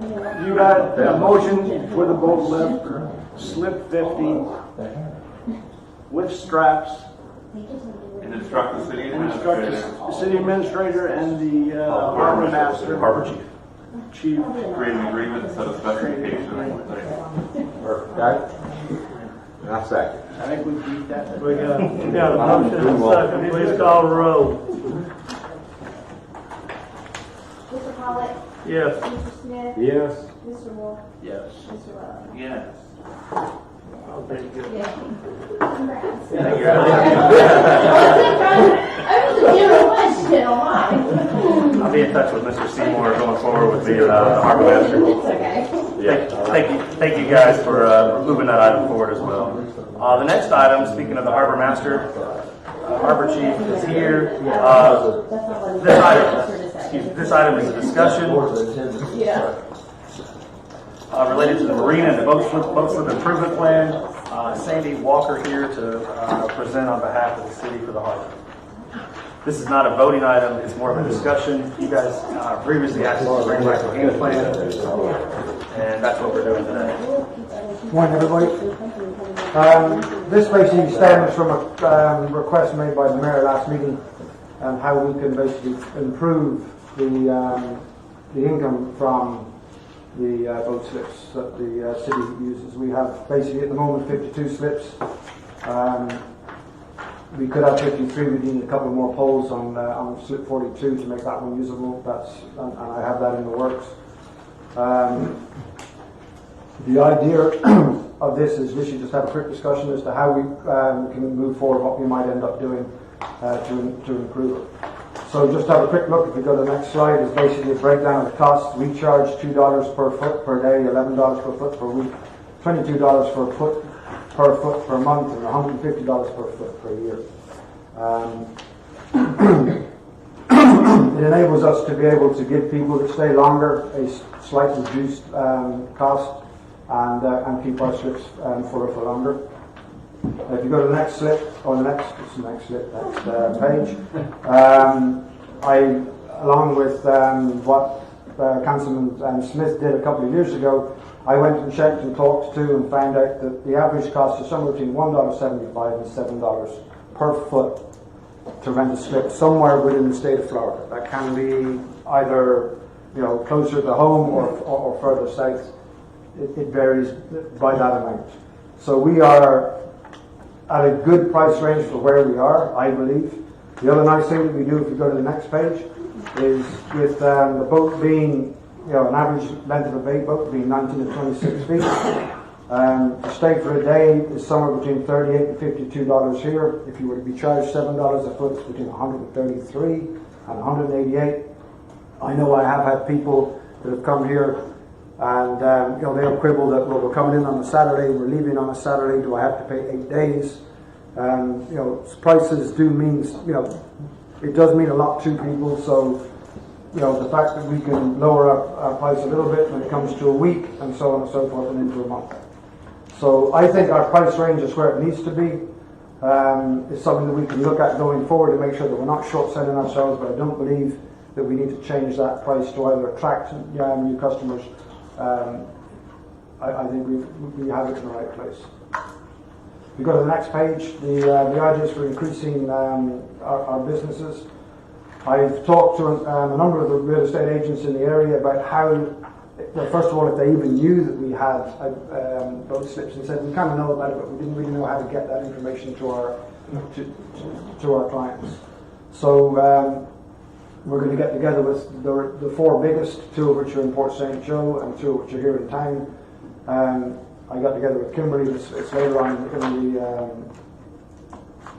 in this, but we got together to make up a card that will be available to go into all of the welcome packages for people that are coming to Mexico Beach, so that they know that we have boat slips and so on and so forth available. So obviously the first way of increasing business is to go talk with our real estate companies here in town. The next one will be signage. At the moment, as you drive into Mexico Beach, you drive out of Mexico Beach, you would have no idea that we have a marina. There is nothing that says, Mexico Beach Marina. Now I know there's plans afoot now that the pavilion at the end is finished that we're going to have a nice big sign that tells us about the pavilion at the end. And we've talked today, literally, about adding to that more information about the pavilion, the marina, the docks, and so on and so forth, to make that a big sign there, right close to but not blocking the big chair. And on that we can have tournaments that are coming up. Seasons that are open and so on and so forth, letting people know that come around to Slip, take part in those seasons, take part in those tournaments and so on and so forth. Okay? Move on to the next page, which is we could go slightly more modern and do an LED sign. I know at the moment we would have to change city ordinances and so on and so forth to allow an LED sign, but they are becoming more prevalent throughout the country. Obviously we can put all sorts of things on that LED sign, not just the fact that we have the marina, but any other activities that are going on in town, and or holiday information and so on and so forth. So that is a possibility. Depending on sizes, they could, for a 3x6 would cost about $4,000, plus the install that we would end up doing, but just to buy the actual screen, and a one-sided screen, that is not a two-sided screen, would cost about $4,000. Some of these are done two-sided, so you can see them from both directions. It's a discussion point. The big thing, I've always heard about QR codes. I've never really used them, right? Okay, but for those of us who have smartphones, if we go to the next, if you take your smartphone out and point to that QR code on the board, it'll basically take you directly to the Mexico Beach request for a slip. So you click on that, you're straight into that web page, you can make your request, and it comes straight to my email or Vanessa's email. This QR code was put together by Kimberly. I wouldn't have had a clue how to do it. I'm not. I'm of that age where I haven't quite caught up with this stuff yet. It does. It directs you right to Mexico Beach's website, and so you can literally point your phone at that with your camera, and it will basically say Mexico Beach on it. You click that, and it goes straight to that web address. Kimberly's going to do it just to prove the point. Well, I just make did sure it. it works. I just did it too. It works. So I've done it numerous times to show other people how it works, and I'm still someone amazed. If you go to the next page, please. So this is basically the front of the cards that Kimberly basically made up, that we would give to. It'll be available at her, at the Welcome Centre. We would give it to all the retail outlets, and get it into welcome packages and so on and so forth, so that people are aware of the fact that the canal actually exists, and we have available boat slips. On the back of that, on the next page, is just the map that we have on our webpage. That will be there so people can see where the slips are in comparison to 98, the end of the canal, and you can ask for a number. You can put in your request, I would like to have this number for whatever reason. Maybe there's parking there. You're in one of the rental houses here on Canal Parkway. So you can ask for the number that you want. Excel number 50. All right, exactly. Or what is it, 29, which is blacked out there as well. Now the other thing is, with this new system that has been put in the last couple of months for paying online, it means that we now have access to every single email with a push of a button to do email blasts. So as we get more and more users through this new pay online system that we have, we will also have a bigger mailing list. So we will be able to do mailing blasts to these people, telling them when Kingfisher Tony Madonna's, when Gollywhoppers on, I know you say Gumbo Festival, or even Gumbo Festival, come enjoy Gumbo Festival, come fish. We can send all that out to those people and keep them aware of what's going on in Mexico Beach and try and attract them to continue to come back to us. So that's kind of where we are. There's no significant cost to doing the cards, for argument's sake. There's no significant cost. There's no cost whatsoever because we've spent the money in the mail shops and so on and so forth. Obviously, there wouldn't be the LED screens. That would have to be discussed and changed, city ordinances to allow us to put in an LED screen. But that's. So Sandy, before we move on, can you kind of go through the process of somebody that wants to rent a slip here on our website now that we've got the payment plan? So basically, if you went to that QR code and you open up that web page, you fill out a form that is basically a slip request form. You put in the information, your name, your email address, your phone number, the length of your boat, the dates between which you're going to stay, and you basically and any special request you might have. You press send. Immediately that arrives in my inbox as an email, and all that information is there. I will then copy and paste that, return an email to you telling you what the cost would be, giving you a link to make that payment online, and to be able to sign the two agreements, which is the lease agreement and the hold harmless agreement for the city. You would fill out those forms, make your payment, and you're done. All I have to do then is, once I've received your hold harmless agreement and your lease agreement, is then let you know, and you've paid obviously, I will then let you know what slip number you're in.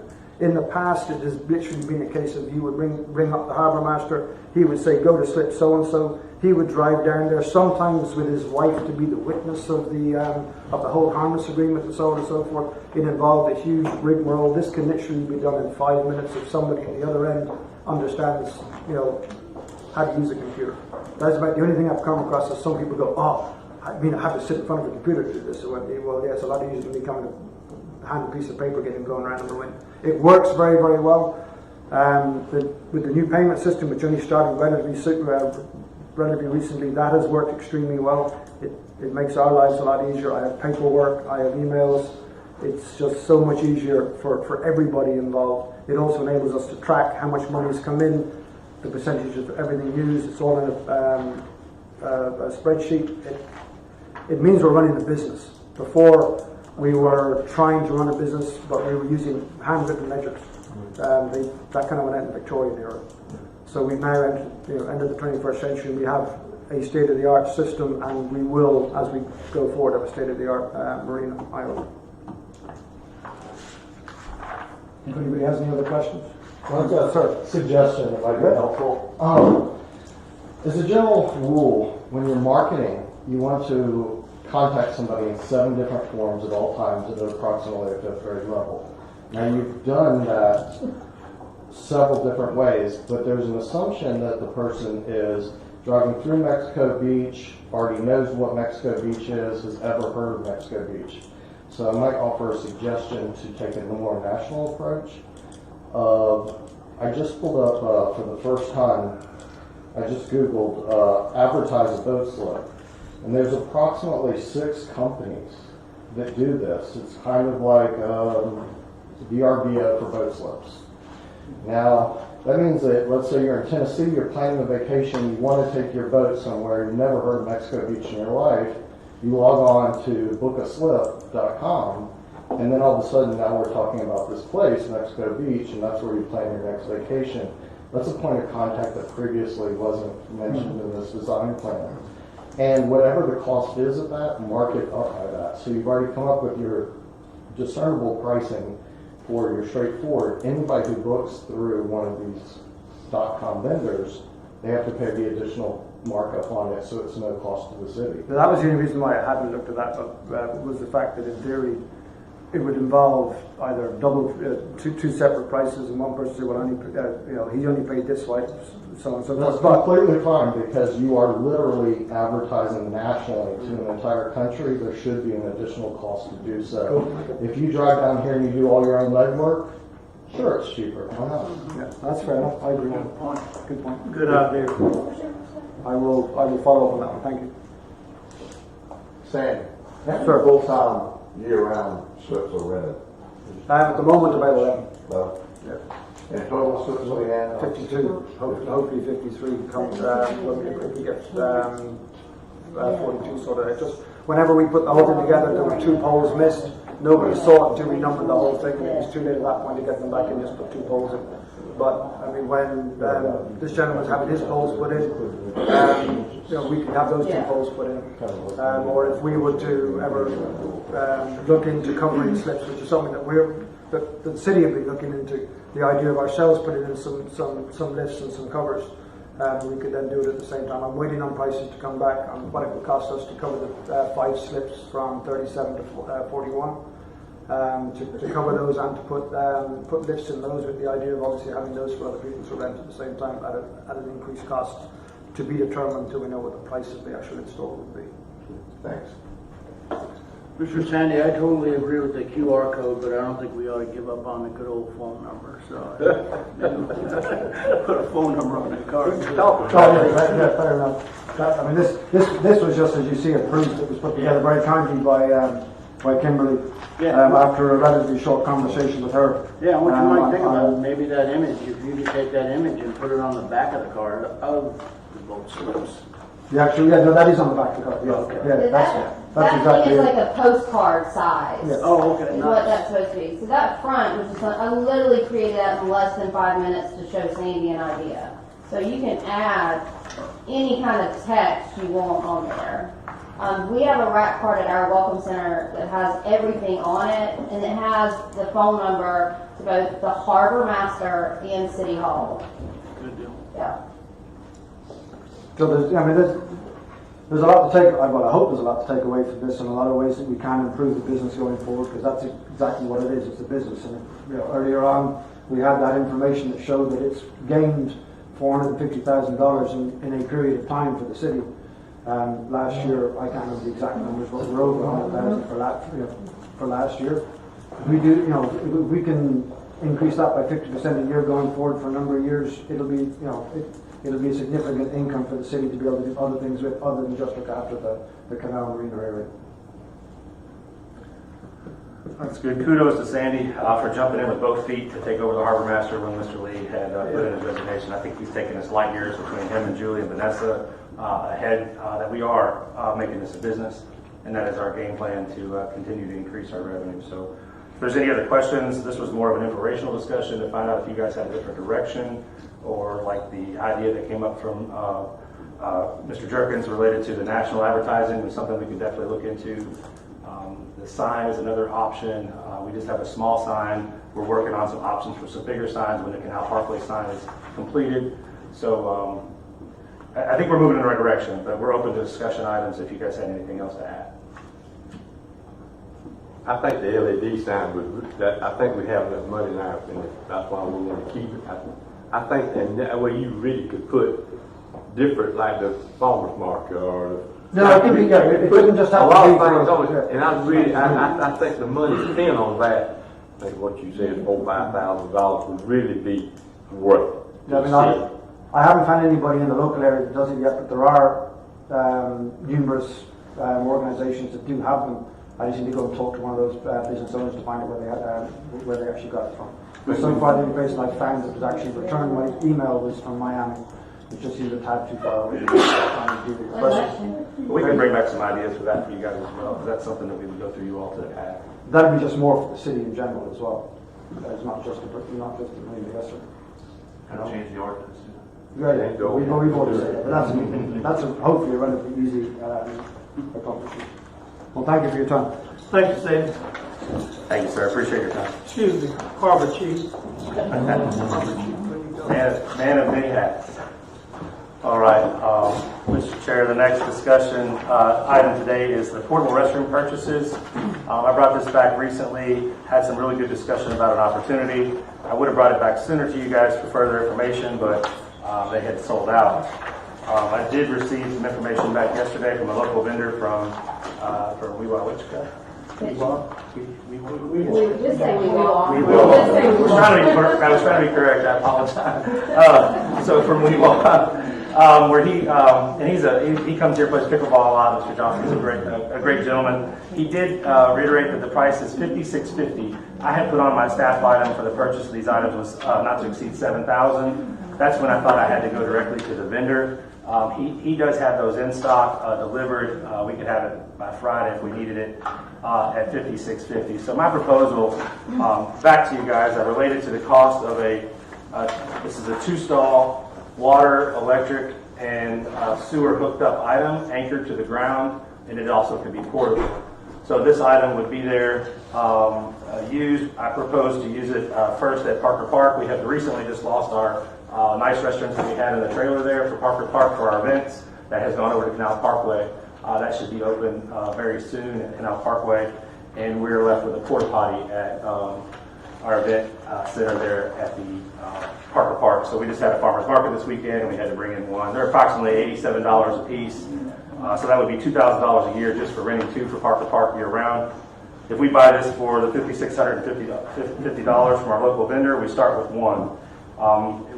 We're probably a year or less out on any bathrooms of any substance that would go into Parker Park, as well as under the Palms and 8th Street for some official bathrooms. This would be an anchored down bathroom that we could utilize in that property and dress it up a little bit as well. I propose to use park impact fees for this. One other thought process behind this one is once the bathrooms are built, you're asking what we would do with it. I have a couple options. One would be, it would be portable, we could use for special events and venues. Or my idea was to put one at the restroom where the parking lot, where the restrooms used to be on Canal Parkway. They would have a parking lot and a restroom there at the corner of the parkway for mostly for the people that are at the marina. So they don't have to go to one end, to the restroom. It would be an option for the parking there on the corner of Canal Parkway. So in my mind, it's a $2,000 annual cost that we would be forgiving, and it'd pay for itself in a couple of years. And be able to use it for multiple facets. Tommy said we could put it on a trailer with some tanks and use it. We had to take it somewhere specifically for some kind of event. So I think it serves a lot of purposes for the cost, and it looks way better for our residents and visitors to use than a porta potty. We can keep it way cleaner. So you can see the pictures inside of there. And we could have it this week if you guys would like. But I did confirm that in stock we have one for the $5,650 price as opposed to the $6,600 price. Did he verbally give you that? He did not give me a new quote because the quote had $5,500. He did. Neither one of these have that number. No, and that's why I was going to ask for a price not to exceed because he said that it was when the hurricane struck in South Florida, all his got bought up and they immediately were delivered down to South Florida to use. He did get another shipment in, so he has those. He wasn't sure if he was going to get them or not. So I would just ask for your approval for an item, to not to exceed the $7,000 if we should need it, but from the direct from the vendor, and we can move forward with this project as soon as possible. Do we have plumbing available for all this? Yes, sir. It's in those spots? Electric, yes, sir. Electric, plumbing, and water. Just like the one that was already there would plug right in, and then we used to have restrooms in that other spot, so we have all that stuff available. We'd have to reconnect power. I don't think there's power there next to the next one, but if that's where it went. But we could handle all that on the fly very easily, and Tommy and his guys have moved that one back and forth a couple times, so it's ready to go anytime we're ready. Okay, we open to the public for discussion. Anybody got anything to say about it? How much was that bathroom trailer that went to Canal Park? Just curious. Yeah, $38,000 or something like that. Just wondering. Yeah, and that was a couple of years ago when we bought it, so I'm sure it's more than that by now, but it was nice, air conditioned, everything. So. This does have a fan and it doesn't have air conditioning. Anybody else? Okay, we're gonna close to the public. We open at the table. Any discussion? I really think we need it, but I really rather have, when I look at it, you say it's being portable. We have to pick it up, we have to pull it, we got to pull it. And we spread it, and then how where do we, if we're going to take it, we got sewer hookup there where we're going to take it? We got sewer hookup at Parker Park, sewer, water, and electricity. We have electric and... How about my park? Yeah. We could hook it up at your park also. I don't see how we do it. To me, I'd like to have our bathrooms, our 3 bathrooms. That's what I'd like to have. And buying this, I think we need to meet, I'm not in favor of it. Being portable, I know it's a lot better than a portable potty. I know it is, but I believe we need to work, and this costs money.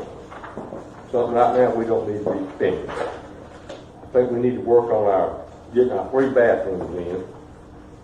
And the way I look at it, being portable, not that portable.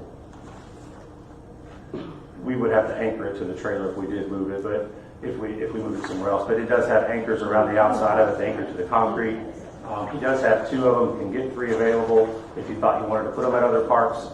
I do reiterate the time frame. We are still waiting to bid out the park for bathroom design. The engineer and the architect have not given us the things to bid it out. It's just going to be a while. To me, that's what we need to be working on. I mean, David, every time I see you, I ask about the bathroom. And we're waiting on something. I think we need to be more concerned about getting our bathrooms and getting them built like they should be instead of getting them poor. So to me, don't get me wrong, these are a lot nicer. But for $5,500, now you say you want 2? I said I could get 2 if you wanted to for other parks. You mentioned other parks. If it's $2,000 for 1 year, it's $5,600 for the purchase of that. It would be paid off in a little over 2 years. And that's not counting the hookups, electricity, and what we got to do to it. The current park already is set up for everything because we had the trailer there at Parker Park. We already have water, sewer, electric at Under the Palm, so it can plug there as soon as if that one was built first or whichever one was built first. So. And can you tell me, you and David, tell me when you think we're going to get the bathrooms, it's the 3 bathrooms at 8th Street, Parker Park, and Palm, Under Palm? I messaged Lance as late as this morning to find out what the architect's plans were because I have to have those bidded out. It's not David that we're waiting on, it's a third-party architect that designed it, and we're too far down the road to shift gears to another one. And they blame everything under the sun from construction to everything else. So you can't really tell me when you think we're going to get these bathrooms? I'm not going to tell you something I don't believe, no, sir. Okay. Well, Jerry, I understand what you're saying. They told us we would have the design last week, but obviously that didn't happen. I reached out this week. They said they're trying to wrap it up with your architect. We have a permit approved for the one on 8th Street. Yeah, we're waiting on a bid to go out. So wait, I don't understand why we're waiting on it. I mean, as soon as I get it in my hands, we can have it out to bid within 2 weeks. And we're waiting on that. We've been waiting on how long? A little bit while. A while. That's what I'm saying. I think we should have been more concentrating on getting that to me now, getting that bid in and getting these bathrooms built than buying a porta potty. That's just me now. Don't make money. Well, I look at the toilet thing differently. Another question. Let's say we get all these bathrooms built back. How often do we rent toilets for events? All the time. People want to have a fishing tournament, need multiple bathrooms. But now that there's bathrooms there, will we still have to do that? We did it for the fishing tournaments this summer. We had to have 2 extra porta potties that we put over there, the city paid for. I mean, it would be more often, I guess, if they had something where we didn't have a Yes, restaurant. I'm thinking more of the long-term use. I know we'll use the, excuse my son, the crap out of it right now. But what about after the toilets are built? Are we still going to use it and move it to events, or are we going to have a dust collection? My recommendation, no, would be to use it at that park, at that spot, in that parking lot, Canal Parkway, or somewhere else that you guys may deem that we need more permanent bathrooms. But it would not sit in the back behind the building. It would go to a spot where we have a lot of parking that goes. You know, we don't have anything at the pier now. We have porta potties at the pier all day long in the parking lot. So we have spots that it's not going to go to waste. It is a very nice industrial bathroom. At the pier, you won't need it at the pier. That's going to be in the construction area. I'm trying to. For you. I don't see. I'm sorry. Yeah, with direct hookup to the sewer and everything, I mean, it's not a pump bathroom, it's one that has to be hooked up every time. And you're moving 1,500 pounds around in the city. To move it, if you needed to for venues, is what I was saying, we would have it down the road. Until then, it's going to be a permanent fixture at Parker Park for the events and things that go on at Parker Park while we're waiting on construction. $87 a week per unit to clean, and they clean it what, Tommy, once or twice for that price? Is it more for 2 times a week? $119 for 2 times a week, and our staff cleans it and checks it? It's the same difference, and it's a long-term venture for us to use at other places. Is the thought process. We should have done it 3 years ago, 4 years ago, but hindsight. Does FEMA not reimburse the porta potties since they're being used for the structures that were? No, ma'am, I tried for that as well. Just trying. They did back in they would have back in the beginning, but nothing now. Yeah, it's way too late. Come on, Atkins. I tried, trust me. So if you just put it at Parker Park, we'd save $2,000 a year, right off the bat. Cost would be, yeah. It has nothing to do with anywhere else. It'll pay for itself in 3 years. Are you going to think we're going to have a bathroom in 3 years? It's been 3 years. It's been 4. Oh, yeah. So, I mean, I understand what Jerry's saying about it, and yes, we do need to do it. But we need to take care of the citizens right now, too. And there's a lot of people that won't go to a job that would go to something like this.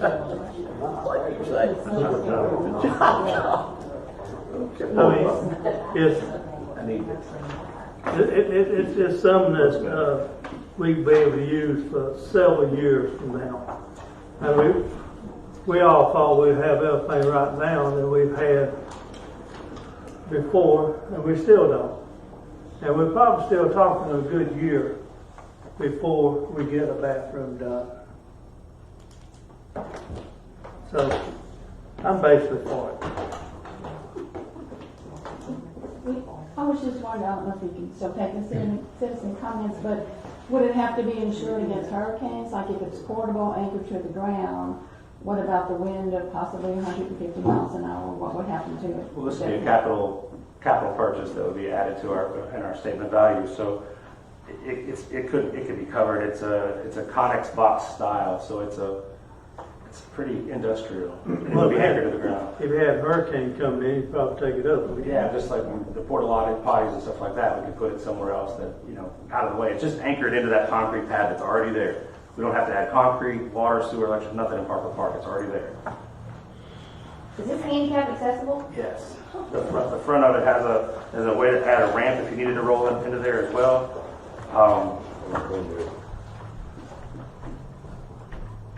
Is there extra plumbing there at these sites? If we do get permanent bathrooms, can we also put the portable ones there if we have like a large crowd so there's not a long line? Absolutely. So they can be hooked up to permanent ones once we get our permanent bathrooms. These will be permanent for as long as they're in place. And then if we Yeah, there are in the plan to build a permanent concrete bathroom at these parks. Yes. Is that correct? Yes, Gary, is that what you're talking about? Yes. So then can these be used in conjunction with them if we have a large event? Yes, sir. We could always hook them into anything that. You have to run another line, but yes. Well, that's what I was asking. Do we have a line there now for it? We do, yes, sir. Okay. We could tap into that with our guys to do that in-house, yes, sir. Is there anything else? Okay, the chair entertain a motion to approve or deny the portable restroom.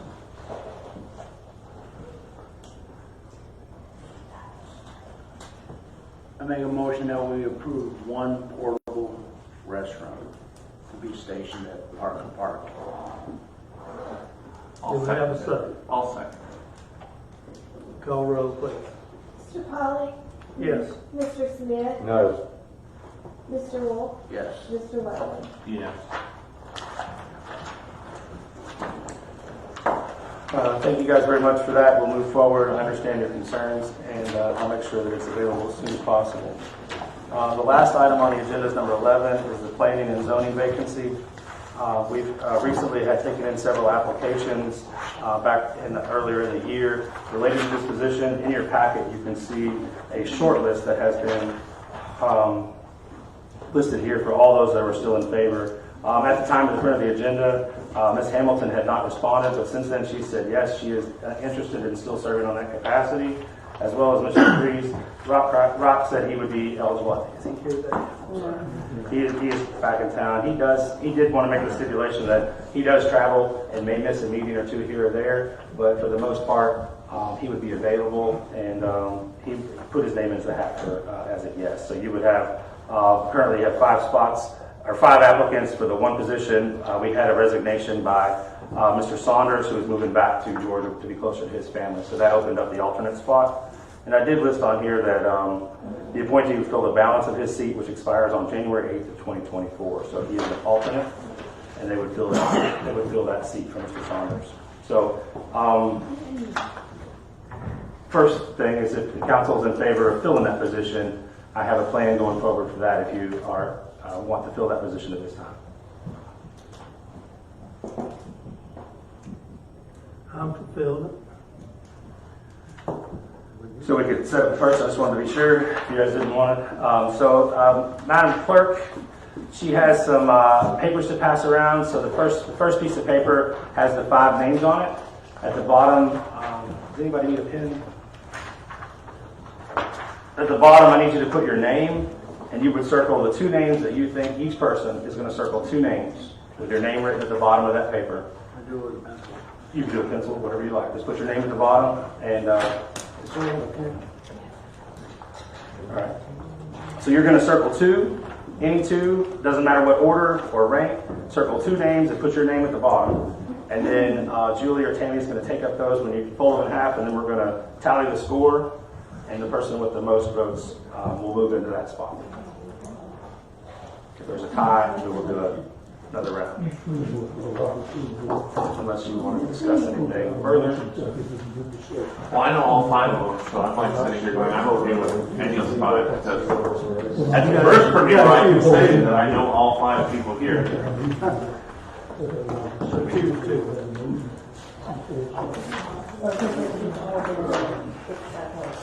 Julie.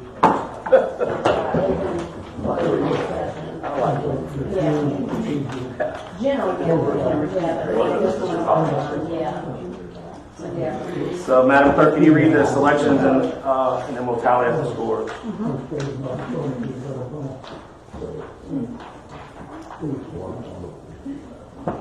Mr. Pollock?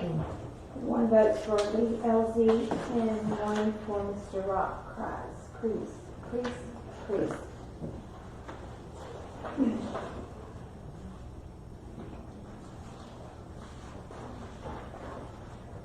Mr. Welly, 1 vote for Lee LZ and 1 for Mr. Craig Jerkins.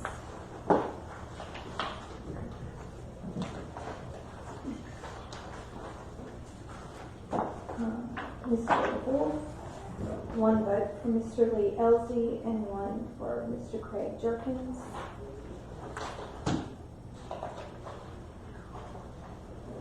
Mr. Smith, one vote for Mr. Steve Cox and one vote for Rob Crease. That's all four? All right, so we have Mr. Elsie, who has the majority of the votes.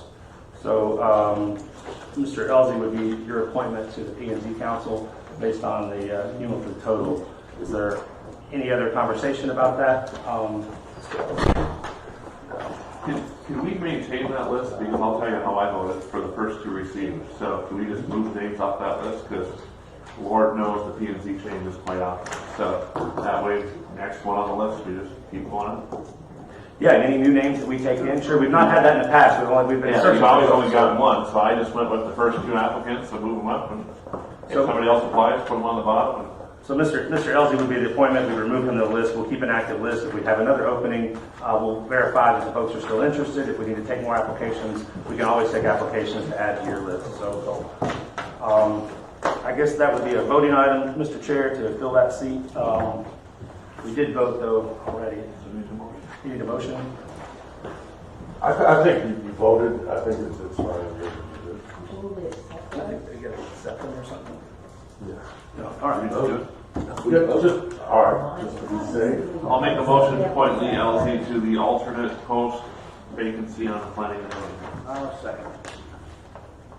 Call roll, please. Mr. Pollock, Yes. Mr. Smith, Yes. Mr. Wolf, Yes. Mr. Rowley. Yes.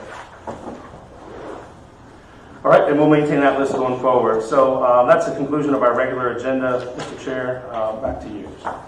Okay, staff reports, city administrator. All right, had a full agenda. Thank you guys very much for your help moving forward with a lot of these items. On my list, I just want to bring some good news up. Yesterday, we haven't received the agreement or anything of that nature, but we did have an announcement from the governor that he awarded, I think it was $126 million to the counties affected by Hurricane Michael. In the cities, we received approval for $8.8 million for the stormwater approval by the governor for the 80 acres. This would be our regional stormwater facility, so that is great news that is moving forward for us. So that's a stormwater relief. Great plan, and we can bring more information back to you as we receive it. I would also like to make everybody aware that we've had some issues with traffic on 5th Street, high-speed traffic going around the corners and at Maryland. We have elected, after reviewing that with the Sheriff's Office, to make that a 4-way stop added at Maryland and 5th Street. And that way to slow down the traffic going around the corner as opposed to people that are really picking up speed as they hit that corner. So we're going to give that a try. If there's information that you guys have questions about that. One more good news item. I've spoken. Wait a minute. Now, we putting a stop sign at 5th and Maryland. We have already 2-way stop at Maryland crossing 5th. We're adding a 4-way stop at that intersection for 5th and Maryland because of the high-speed traffic going around the corner and not stopping. It's a throughfare all the way from 98 down. We've had some instances over there. I mean, I didn't think heard anybody complain about it, but this got to be something. Okay. Quite a bit of chatter. I'll be careful because I'll be the first one to run it. Well, we're not trying to leave you moving forward traffic instead of stopping. But in fact, we've got complaints and we need to put a stop sign. And the speed limit is 25, right? 20, sir. 20. Already 20. 20 was 20. Yeah, you lowered it to 20 earlier this year.